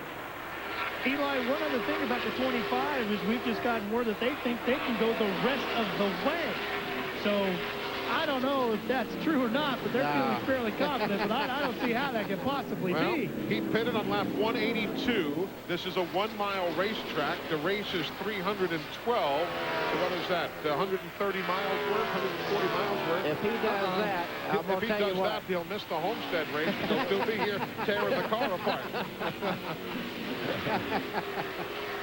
Well, you know, we've seen guys do 60 and 70 and 80 and 90 miles, but that's the distance from lap 182 to 312. Eli, I have to believe that's a little bit on the bogus side there, because he's running very, very well, and he's not just riding along. He's at one time there, he was catching Bobby Labonte pretty quickly. And by the way, just behind him, Jeff Gordon's still in the race, folks. He's in 8th. We've not talked much about Jeff. There he is in the DuPont Chevrolet. Just has been riding around. He had dropped a goodly bit back, then came back towards the front again. Just hasn't really been a major story today. He has led 3 of 6 events here over the years. But today he's not really been a huge factor at all. Told me this weekend that he's put a game room in his house. He's so hooked on these video games. Yeah, he's spending tons and tons of time with it. You know who else is? Earnhardt Jr. and Juan Montoya, the champion from kart racing. It seems as if these champion drivers, these young champion drivers, are all hooked on video games, and they'll all tell you that they help with hand-eye coordination. Well, I'm glad I'm retired because I'm lousy at it. Further back, how about Jeffrey Bodine? He's running in 15th spot with Dale Jarrett challenging him right there. So 15th and 16th still on the lead lap. Clear behind him. DJ's car not handling as well as he might like. And you hear Bodine's radio as Dale Jarrett goes by. You know, one other thing I neglected to mention before, we were watching Wally Dallenbach, but Wally was only 3 points behind Bill Elliott for the 20th spot in the standings. Then you say, well, 20th, that's way back, but that's still a significant amount of money. And he was only 3 points behind Bill Elliott, and Bill was running way back in 28th, so that position is something that Wally's running for today also. Up front, 0.8 of a second. Jeff Burke is the man in second. The sophisticated crew here in Phoenix. Hey, we gotta talk. That stuff only protects my vital parts for about 30,000 miles. And then what happens? You gotta change it. Make it easy on yourself. Give me Haviland Extended Life Antifreeze. It protects my sensitive parts for 5 years or 150,000 miles. That's 5 times longer than most of those conventional coolants. Now, let's talk oil. Hey! Haviland Extended Life Antifreeze. Add more life to your car. With the blade set nearly, those first ice boats had a lot of speed, but not a whole lot of control. Oh, geez. Learn the hard way. Wider is better. With its speed-sensitive steering technology, the Wide-Track Grand Prix gives you precise cornering and control. Better, better. Wider is better. The Wide-Track Grand Prix by Pontiac. Now you can lease the 2000 Grand Prix GT sedan for as low as $275 a month. Call for important lease details. See your Pontiac dealer today. ECW Wrestling in the Thrill Zone on TNN. Tag team champions Tommy Dreamer and Raven How will they defend their title after such a rocky start? ECW Wrestling, Friday at 8 Eastern on TNN. Hey, enough standing man! Go to zone! Go to zone!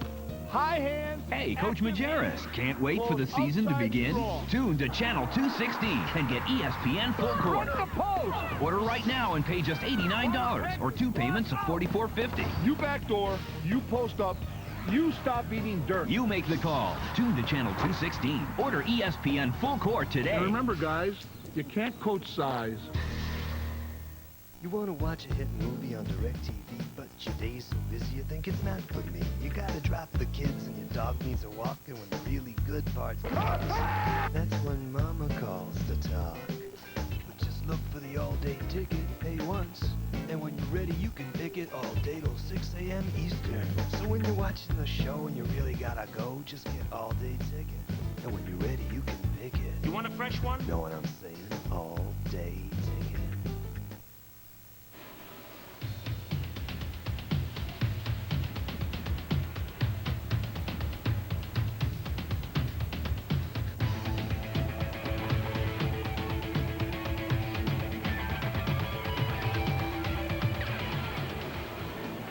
Welcome back, everybody, as you look back on some of the pit stops. But Tony Stewart is the man still showing the way. There goes 8th place. Kyle Petty gets around Jeff Gordon, and he brings Jeremy Mayfield with him.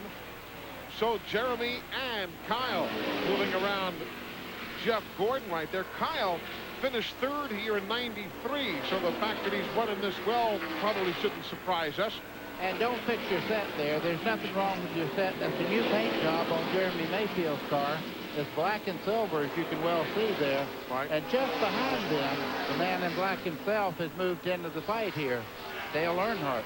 Mayfield's paint job is honoring the 25th anniversary of Mobil 1 synthetic motor oil. And you'll have that same paint scheme next week down in Homestead, Florida. Kyle Petty having a really, really nice run today. He's in 8th spot right now. His best finish this year has been a 7th. A few weeks ago, he said, on a personal level, I'd say my season has been bad. But the real reason he's been working so hard trying to find sponsorship for the number 43, the number 44, and also for his son Busch Series team. So he's had to take a lot of time away from the garage, a lot of time away from worrying about springs and shocks and gears and all that stuff. That stuff's over now. He's got the sponsorships nailed down. He's focused on his race car, doing a great job and having a fine run here this afternoon.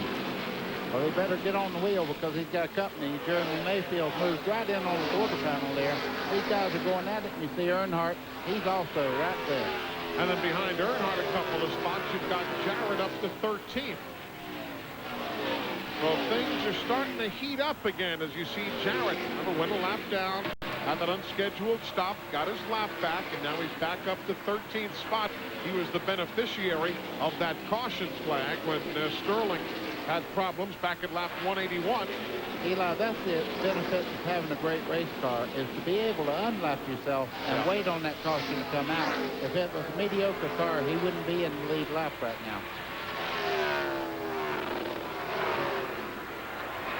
Closer to the front, Andretti in 4th, Ricky Rudd in 5th. Ricky's getting great grip out of the corner. Watch this 10 go down the back straightaway here. Of course, Yates motors don't hurt. No. Look at the poke he's got coming out of the corner. Wow. I'll tell you what, it's going to be fun watching Ricky Rudd drive for Robert Yates next year. They aren't even together fully as a team yet. These guys have clicked. And you know, that's been one of the things we talk to a lot of folks, see people in the airport, whatever, and they say, well, I'm a such and such fan, but I'd love to see Ricky Rudd keep that streak going. That seems to be a prevailing thought as he moves up now into the 4th spot. And if the sun can stay out, and you see the distance, you see some broken clouds now, that's all.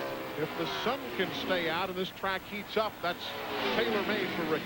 And the other thing about Ricky Rudd, you've never heard anyone say he started a problem on the racetrack. He took care of a few. Yes, he has. He don't take a lot of stuff, but I will tell you this. As far as being a nice guy, everybody admires this guy because he does take up for himself, but he never starts trouble. Meanwhile, Wally Dallenbach now in 7th spot in the Budweiser Chevy. Ralph, what's the latest there? You know, Eli, sometimes when you hear stuff, you just, even though you report it because that's what they're telling you, you just can't believe it's true. So we went back and double-checked with Tony Kerr, and I said, Tony, you really think you can go all the way?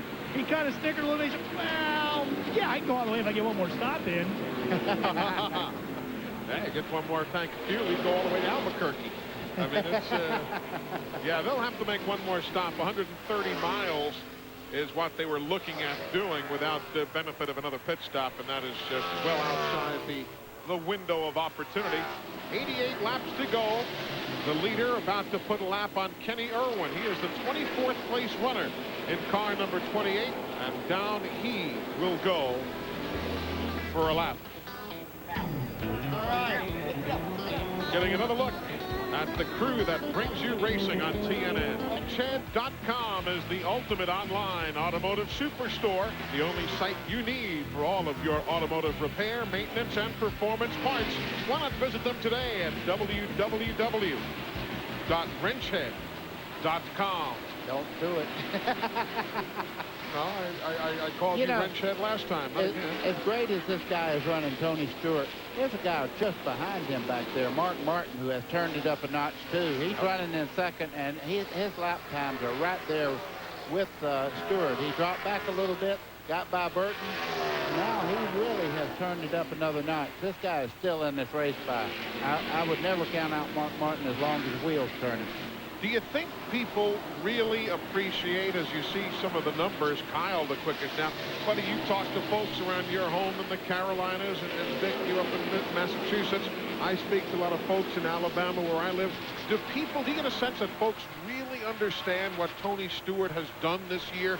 Not only running away with the rookie race, but being 5th in points. I don't think folks really appreciate. Well, he talked about that a little bit this weekend, and he said that he really hasn't changed with all this. He said, but the people who surround him have changed. That he's really kind of overwhelmed about the lengths people are going to get his autograph. And he said, I'm just an ordinary guy, but he said some folks are starting to treat me like an idol. And frankly, he's a little uncomfortable with that. Yeah, he's an ordinary guy, about like Joe Lewis or somebody else that was the greatest at one time. I tell you, this guy, to me, has the most car control, and it's from running the dirt around the country in the Silver Crown cars, the midgets. He has an uncanny ability to get the car a little bit out of shape and catch it right now and motor. He knows how to get back in the throttle without breaking it loose. But you know what else? He finishes races, and that's got to be appreciated as well. He's only got one DNF, and that's a running out of fuel, but 10 top 5s, that's about a third of the races he's run. 19 top 10s, that's about 2/3 of the races he has run. And if he wins today, it'll be his second win this year. No rookie has done that since Davey Allison. But I will tell you this. I've watched him dominate races just as he's doing right now and have problems near the end of the race. And I don't know why, but it seems like the last 100 laps of the race, this guy right here has a lot of problems. And I've never been able to figure it out. But he ran out of gas one time at Loudon, and everybody was already making up victory speeches for him. And he could have won 5 or 6 races this year. There you see NASCAR timing and scoring, brought to you by MCI on net. That's your one connection to the world. Good scramble for 5th. Andretti and Bobby Labonte, the 43 and the 18. Couple of Pontiacs right there. Let's go to Ralph on pit road. Eli, Tony Stewart is in what they call in the world of sports the zone today. His conversations over the radio have been very lighthearted. He's having a lot of fun and making a pass. Just recently, he radioed into his spotter and said, hey, what'd you think of that move? The spotter said, yeah, it's pretty slick. He goes, hey, just trying to put a show on for the fans today. And, buddy, I think you probably know better than any of us. What's it like as a driver when you really find the zone and you really become one with the chassis? Well, it helps to start with a great race car like he has right there. Also, you watch him, he is very patient. You know, most rookies make a lot of mistakes, but you hardly ever see him put that race car in a spot where he's going to get himself in trouble. Right now, he's able to run right on the bottom of the racetrack.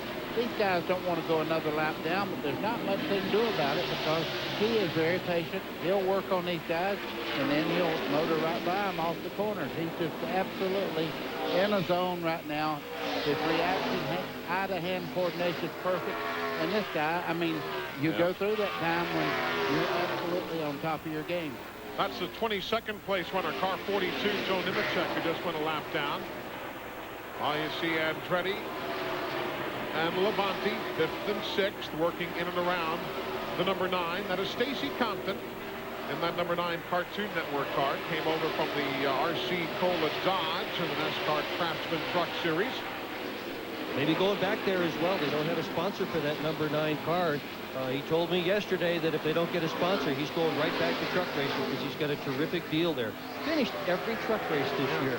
Of course, you talk about that. You got Rick Mast still running at the end of all 31 races this year in NASCAR Winston Cup.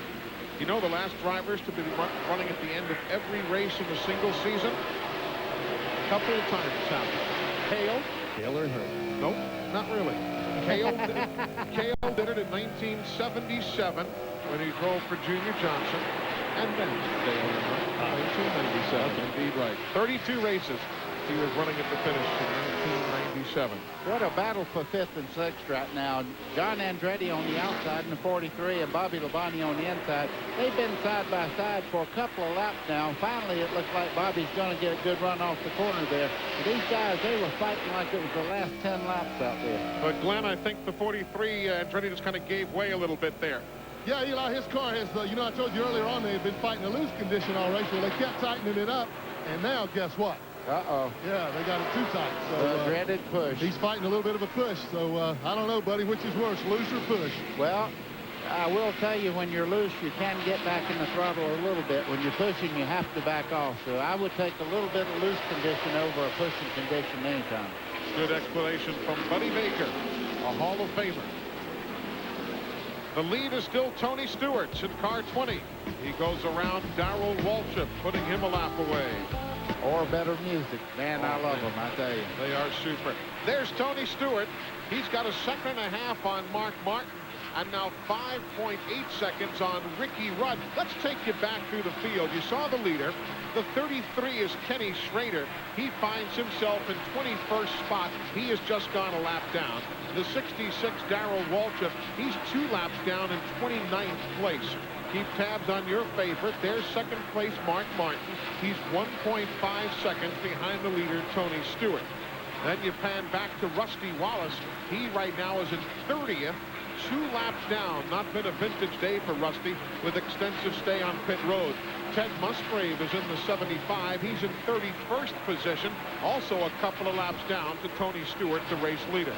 Then you come to the 31 car, Mike Skinner. He's running in 22nd, 1 lap down. And the 42 of Joe Nemechek, he's in 23rd, a lap down. So Skinner and Nemechek battling for position. Ricky Craven is number 50. He's in 32nd spot, 2 laps down to our leader, Tony Stewart. Then Ricky Rudd. Ricky is 5.5 seconds behind Tony Stewart as he works in 3rd place right now. Then the 99, Jeff Burton. He is on the lead lap in 4th, 7 seconds behind the leader. And Brett Bodine, regretfully dead last right now. He's some 60 laps down in 43rd. Then they span out just a little bit. You find Bobby Labonte in the green number 18. He is running in 5th spot, 7 seconds back. The 28, Kenny Irwin, he's in 24th spot. He is 2 laps down to the race leader. The 43, John Andretti, he's in 6th. He's 10 seconds back of Tony Stewart. Then the 36, Jerry Nadeau, he's next in your screen. Nadeau in 37th spot. He is 4 laps down. And then the 25, Wally Dallenbach, we told you he's on the lead lap now at 11 seconds back. Kyle Petty is in 8th place. He's 12 seconds back of the race leader. Then you find the 7 of Michael Waltrip, who went down a couple of laps early. He's 3 laps down now in 35th position in the Phillips car. Number 12, that's Jeremy Mayfield with his new paint scheme that we talked about earlier. He's in 9th on the lead lap, 13 seconds back. And then Sterling Marlin, who's in 41st place. Sterling is some 41 laps back after extensive stay in the garage earlier. That's Sterling Marlin. Bill Elliott is in the 94. The 88 is Dale Jarrett. Elliott is now 2 laps down in 32nd, while Jarrett is on the lead lap in 10th. He is 15 seconds behind. Rick Mast is in the number 98 car. He's in 35th. 3 laps down in the Woody Woodpecker entry. Then Stacy Compton, there you see him in the Cartoon Network car. He is 5 laps down in 38th place. The 77 is Robert Presley. He also is 5 laps down. He's running in 39th. So Nadeau, Compton, Presley all battling for position on the racetrack. The 4, Bobby Hamilton, he's on the lead lap in 11th. He is 19 seconds behind. Meanwhile, Jeff Gordon peels off the racetrack to make a pit stop. Glenn? Yeah, Eli, and they have changed 4 tires to put fuel in. Jeff was concerned. You know, they almost ran him out the first time. He was concerned about running out again. He's down and away now, but he had only run about 70 laps. They put 4 tires on it, fueled him up, and made a major track bar adjustment. His car just hasn't worked at all since the first pit stop. So there you see Jeff Gordon taking you back to some of the others on the field. You saw the 4, Bobby Hamilton. He's in 11th. There's the 3 of Dale Earnhardt. He's running in 12th. He is 14 seconds back of Tony Stewart, still on the lead lap. Then as the field waits for Johnny Benson to come by, he's in 32nd, car number 26. Benson is 3 laps down in 32nd spot. You saw Ricky Craven before, still out there circulating. And you see also the 30. That is right now in the 22nd spot. 97. That's Chad Little running in the 13th position. He too on the lead lap. And the 16, Kevin LePage. He's in 23rd, 2 laps down. Others on the racetrack, you saw Jerry Nadeau a few moments ago. There's 71, Dave Marcus. He's in 38th. Dave is 4 laps down at this stage of the day in the Realtree Chevrolet. Jeffrey Bodine in the number 60 is running in 14th spot. He is some 17 seconds back. And right behind him, Steve Park in the number 1 Pennzoil machine. He is in 15th spot. And the last car we have yet to see, there is Elliott Sadler in 24th spot. He is running 2 laps down. So that's where everybody's doing. Pit stops are taking place for some, but not for that man, Tony Stewart. He has Jimmy Spencer behind him as the graphics crew enjoys graphics with lunch. Tony Stewart still the race leader, but it was not without its scary moments as you see him fighting the steering wheel. Watch what happened on a routine lap. Tony Stewart goes down in the corner. You can see the back going out on the car. Very close to spinning that car out going down in the corner. Right now he has a great race car, and you get a little complacent when everything's working very, very well. Finally gets by Elliott Sadler there, but he was not going to go up there and just go right by him. He's having to work to get around the racetrack right now.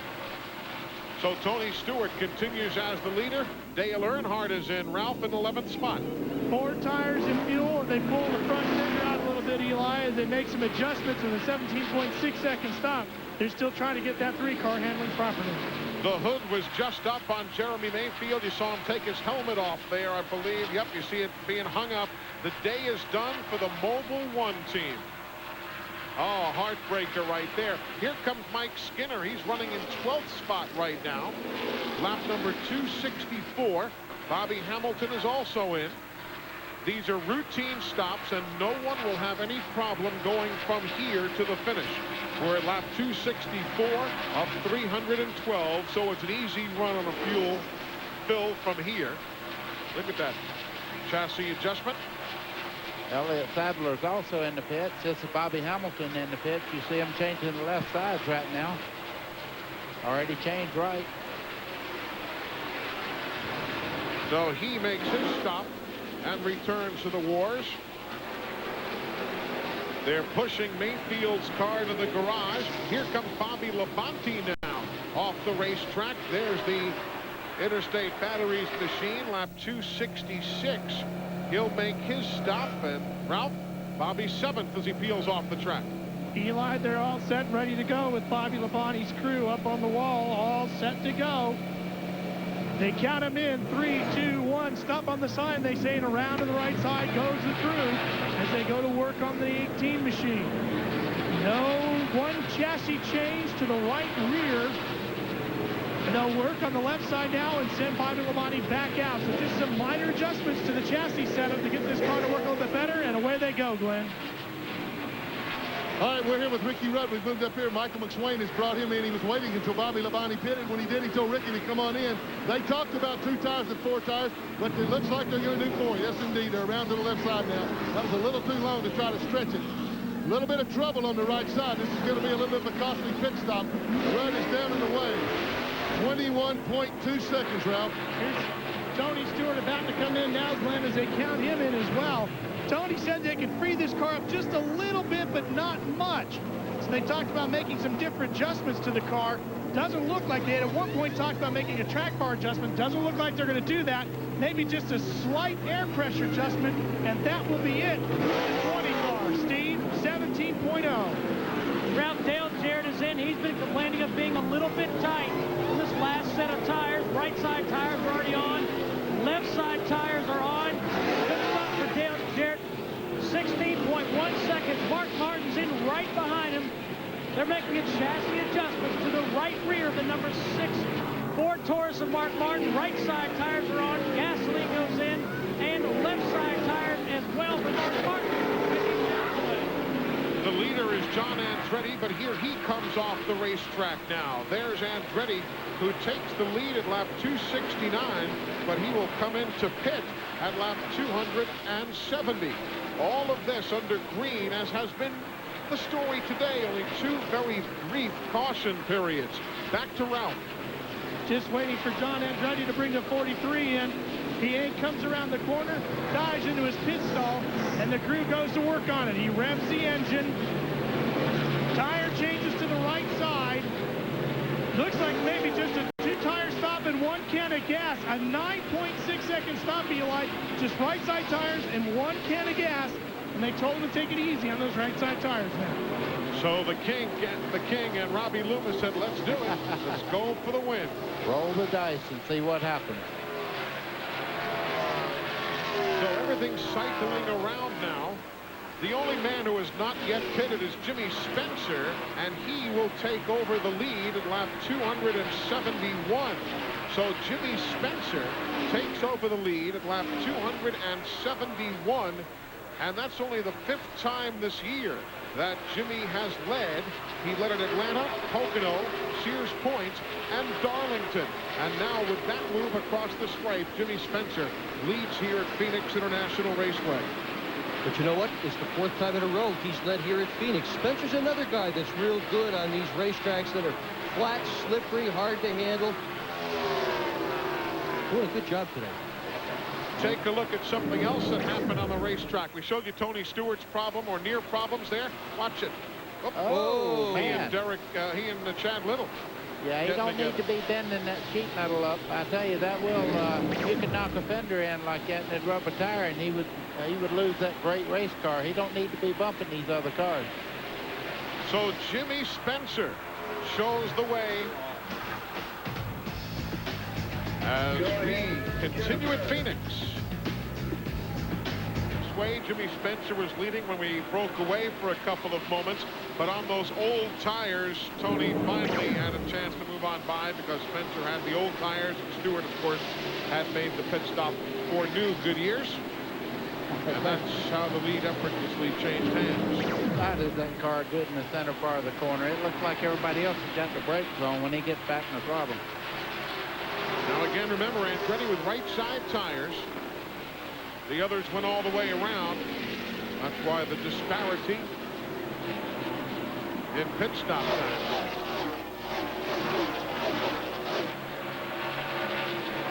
If you're curious right now, Dale Jarrett is in 8th. Bobby Labonte is in 6th. So we only have about an 8-point swing right now as you see Spencer in to make his stop. Jimmy coming off the racetrack. Let's go to the pits.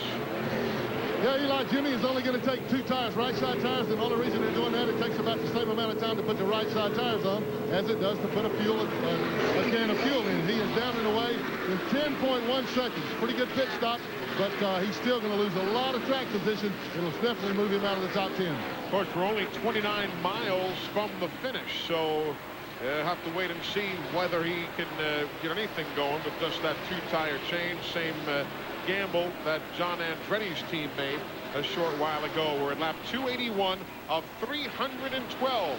The attrition rate has been slim. Only Derek Cope and Jeremy Mayfield are in the garage. We've had two very brief cautions, one at lap 120 when Brett Bodine tapped the wall, and one at lap 181 when Sterling Marlin had problems with a rear end gear. Meanwhile, Ralph Greg Zipadelli watching Tony Stewart just cruise, but he's also had some close calls. Is Zippy talking to Stewart on the radio? Well, that's what we want to find out, Eli. First of all, Greg, are you worried about the car after the contact with Chad Little? It seems to be running fine. That's just about our fastest lap right there. I think we're in pretty good shape. We can stay out of trouble here for another 28 laps. Maybe we'll get our second win here in Phoenix. Well, that's the second question. How tough is it to keep Tony calm today and out of trouble? Tony's done an absolute unbelievable job all weekend. He's adapted really well to this place. This whole Home Depot crew has done a great job on pit road today. We really stepped it up. We did the things we had to do. They kind of got us behind the last 3 or 4 weeks. I'm really proud of them. Eli, sometimes it's not whether, you just make the error, but how much the error actually costs you. And although they've made a couple little mistakes, they haven't been mistakes they can't overcome. Indeed so, and you saw he has led 121 laps today. Tony has now clinched the bonus for leading the most laps this afternoon. That's the 5th time in 1999 he's done that. And Greg Zipadelli, that you just saw and heard from, has just come to a 5-year agreement with Joe Gibbs Racing. He will be there for 5 more years. Tony Stewart working on the same thing. He and Zippy want to stay together as a team as long as they possibly can. Now, Buddy, when Tony comes around, I want you to talk about the right side of his car, because we've seen some contact, and once he makes the turn and we'll get a shot from the outside, we'll get a good look at the right of that Home Depot machine. Well, a lot of people didn't get to see the crash down the front straightaway where he and Chad Little made contact, but the good part is most of the damage was back on the door there. You see around the number 20 there on the door, a big donut. That's where they made the contact. Thankfully, it wasn't on one of the wheel wells. Meanwhile, there's a scramble on your screen for 4th spot. The 18, Bobby Labonte. The 43, John Andretti. That is for 4th place. They are 8 seconds now behind the leader. But at this stage of the season, every position means something.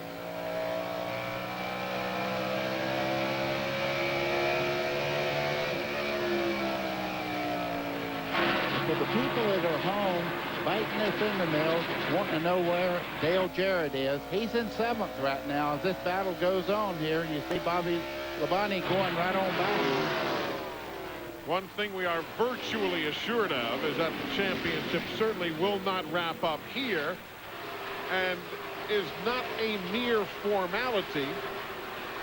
Of course, points have never really been clinched here. Dale Earnhardt left Phoenix just needing to start the final race of the season back in 1991, but Dale may not quite have that liberty. Gonna go down to the wire. But the magic number was like 19th, and he's well ahead of that right now. Yeah, magic number was 19th. That's all he had to do to finish, and regardless of what Bobby Labonte did, and right now Jarrett is running in 7th. We're back in a moment. Interesting stories right there. The 20 is the race leader, Tony Stewart. He is about to put a lap on the number 45 machine of David Green. But nevertheless, Green is in 12th. That is his career best performance. Back at Talladega in '97, he finished 16th. But David Green, far and away his best performance of his career. That's great to see. A harder working guy you're not going to find. Yeah, and Eli, you can see the leader is not pulling away from him that quickly. I mean, he's running a good race, but I got to tell anyone that's just turned on the TV set, Tony Stewart is in that zone that Ralph Sheheen was talking about. He's doing everything right. The car is working.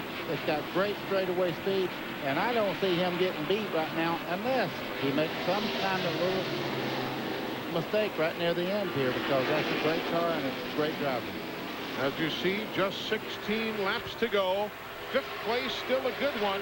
Ricky Rudd and Dale Jarrett. Boy, what a great run for Jarrett. Coming back from losing a lap with that flat tire, worked his way all the way to 6th spot now, challenging for 5th. See how close he came to that wall coming off the 2nd corner. Hey, Glenn, it could have been a 70-point loss for your brother today, and now, if anything, it's going to be 5 or 8 points, if that much.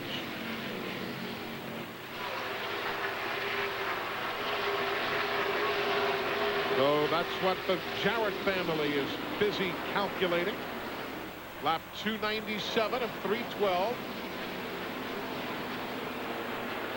Well, this race for 5th place next year, these two guys will be teammates, but you can tell right now this is going to be a good team, multi-car or double-car team here. When you start talking about Ricky Rudd, where he's going to help Dale Jarrett, and Dale Jarrett's going to help Ricky Rudd, is the experience both those guys have and the maturity.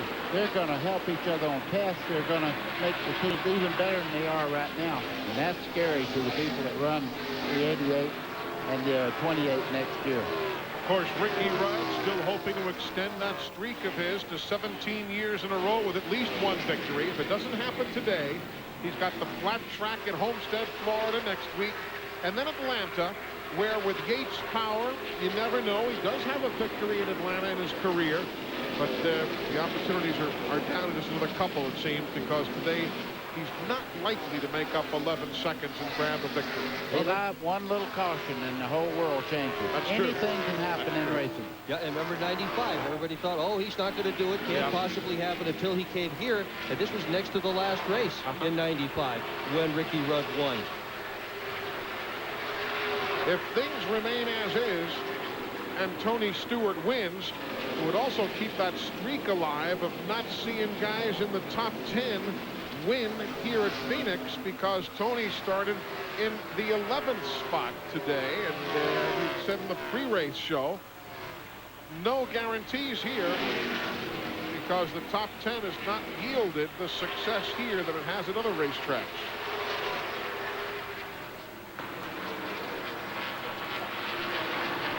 Looking back, there comes Kyle Petty right there in 8th place.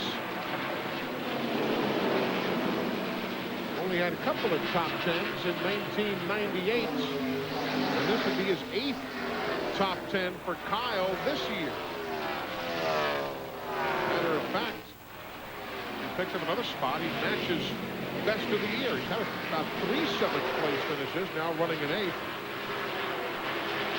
You know, it seems, and you guys can share your observation too, it's, you know, as fun-loving and as loose and as oftentimes walking to the beat of his own drummer that Kyle is, it seems that in the last part of this season, he's gotten a whole lot more serious about the business of racing because of his son, because of his responsibilities at Petty Enterprises. He seems to be a more mature, more serious Kyle Petty. Let me tell you, going back to Petty Engineering wasn't the worst move that kid could make. Yeah. He's back under the influence of his father, Richard Petty, and anyone that knows anything about racing knows that family unity they have there, that makes these guys, that's what made Richard Petty what he was, with his brother building the motors, his father involved in the race team there. The Petty Enterprise is a very, very strong organization. And even though he's retired now, Dale Inman is still around. He'll slap Kyle upside the head if he doesn't pay attention. I mean, but it's a good, healthy feeling. Look at that move right there. As Burton and Labonte scramble for a spot, that'll be 3rd place up for grabs. Labonte knows he has to get up there. He's still in the points race, and every point he can get right now is very important. But passing Jeff Burton like he's doing right now, that's a power move, because Jeff Burton usually gets better near the end of the race. It looks to me like Jeff is having a problem, though, handling right now. A lot of fire coming out of the exhaust pipe of Jeff Burton's car. That's pretty typical. We see that a lot with the number 99, particularly late in the race. Not a problem. Jack Roush just pours the fuel to it to get as much power out of his engines as he can. All of this in the heat of the day here in Phoenix. Only 2:55 in the afternoon. 80 degrees plus outside.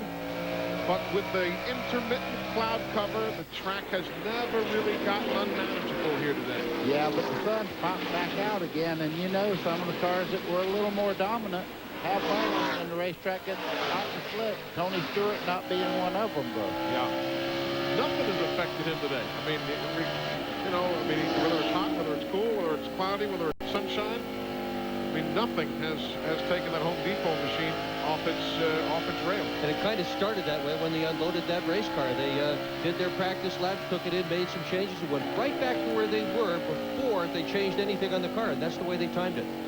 5 laps to go, Ralph, and it's still 2.8 seconds of a lead. Eli, first Tony Stewart radioed in. They told him, Tony, just stay calm, stay calm. He said, babe, if I get any calmer, I'd be in a coma. Then he pulled up behind the 28 of Kenny Irwin. You might remember those two had a little bit of a scuffle a few weeks back in Martinsville. Tony said, boy, for a guy driving with just half a squad, he's doing a pretty darn good job out here today. I guess you can forget about tough things and your old racing troubles when you're having a good day. Yeah, and when you can do what he just did there, he passed the car on the outside, turned hard left, went by the 9 car there. When you can do that, it's fun driving a race car. Right now, I guarantee you couldn't pay him the money that he would feel that he being out there in that great race car today is absolutely, he'd drive it for nothing. You know what else, guys? Bill Sloboda over here just doing some ciphering, as we say. And looks like Ford will clinch the manufacturer's title. We talked about it before. But right now, with a Pontiac leading and a Ford second, and then a Pontiac third, and a Ford, then fourth, and fifth, and sixth, and a Pontiac, you don't get to a Chevy until you drop way back to 9th spot. If nothing changes right there, Ford will clinch the manufacturer's title here today. And now we've got a couple of laps to go. Less than 2 miles remaining. Jarrett made a run there on Ricky Rudd just a second ago and got caught up behind a couple of lap cars there and had to back out of the throttle, or he might have gotten the 5th place away from Ricky Rudd. All the while, Jarrett, he'll come home 5th or 6th. That'll be enough to continue his way towards a championship. White flag in the air for that man. Tony Stewart, who started 11th, would become only the 2nd driver to win 2 races in his rookie season. Davey Allison, the other in 1987. Tony Stewart off the corner. Checkered flag. Tony Stewart wins at Phoenix International Raceway, the 7th Pontiac win of the year. There's a scramble right now for position. That is 10th and 11th.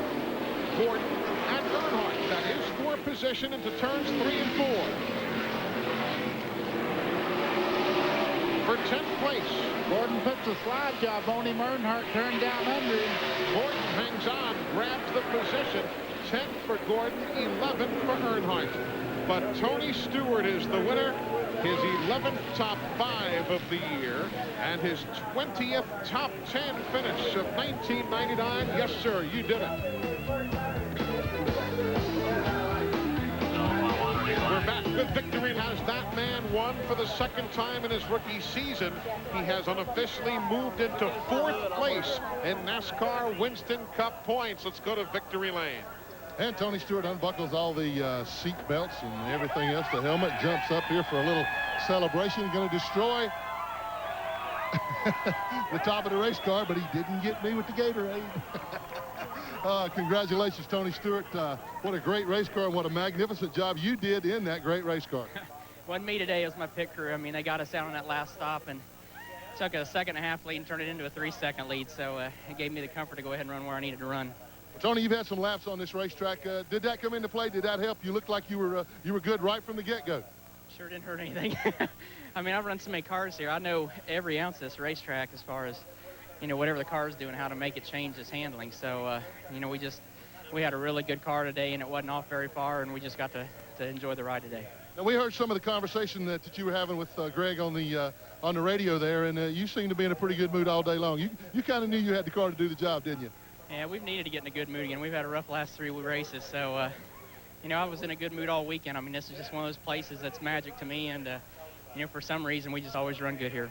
2nd victory of the year, starting this year, your rookie season in NASCAR Winston Cup competition. Did you ever think that you would visit victory lane twice? Shoot, I didn't think I'd show up once, let alone twice. So it's just a great honor. I mean, Joe Gibbs Racing and everybody at Home Depot and Rigid and Husky and, you know, the Goodyear tires were very, very consistent all day today. And this is the man right here. Good job, man. And he's getting congratulations from his crew chief, Greg Zipadelli. Now, one more thing, Tony.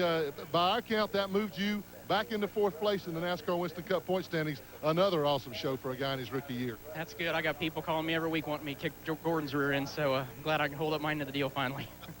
Okay, we're going to let him celebrate a little. Give Greg a big hug there, and let's go to Ralph. Well, I'm standing by with Bobby Labonte, who came into this race. Now you're 2nd in the point still and 3rd in the race today. And you really had to race hard at the end there to hold on. Tell me about those last few laps.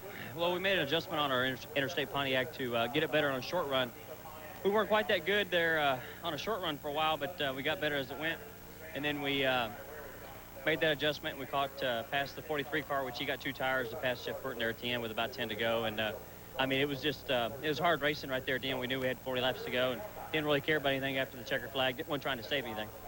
Now, Dale Jarrett looked like he was really going to have a bad day today, but he fought back into contention to gain a few points and not really lose a whole lot of ground to you.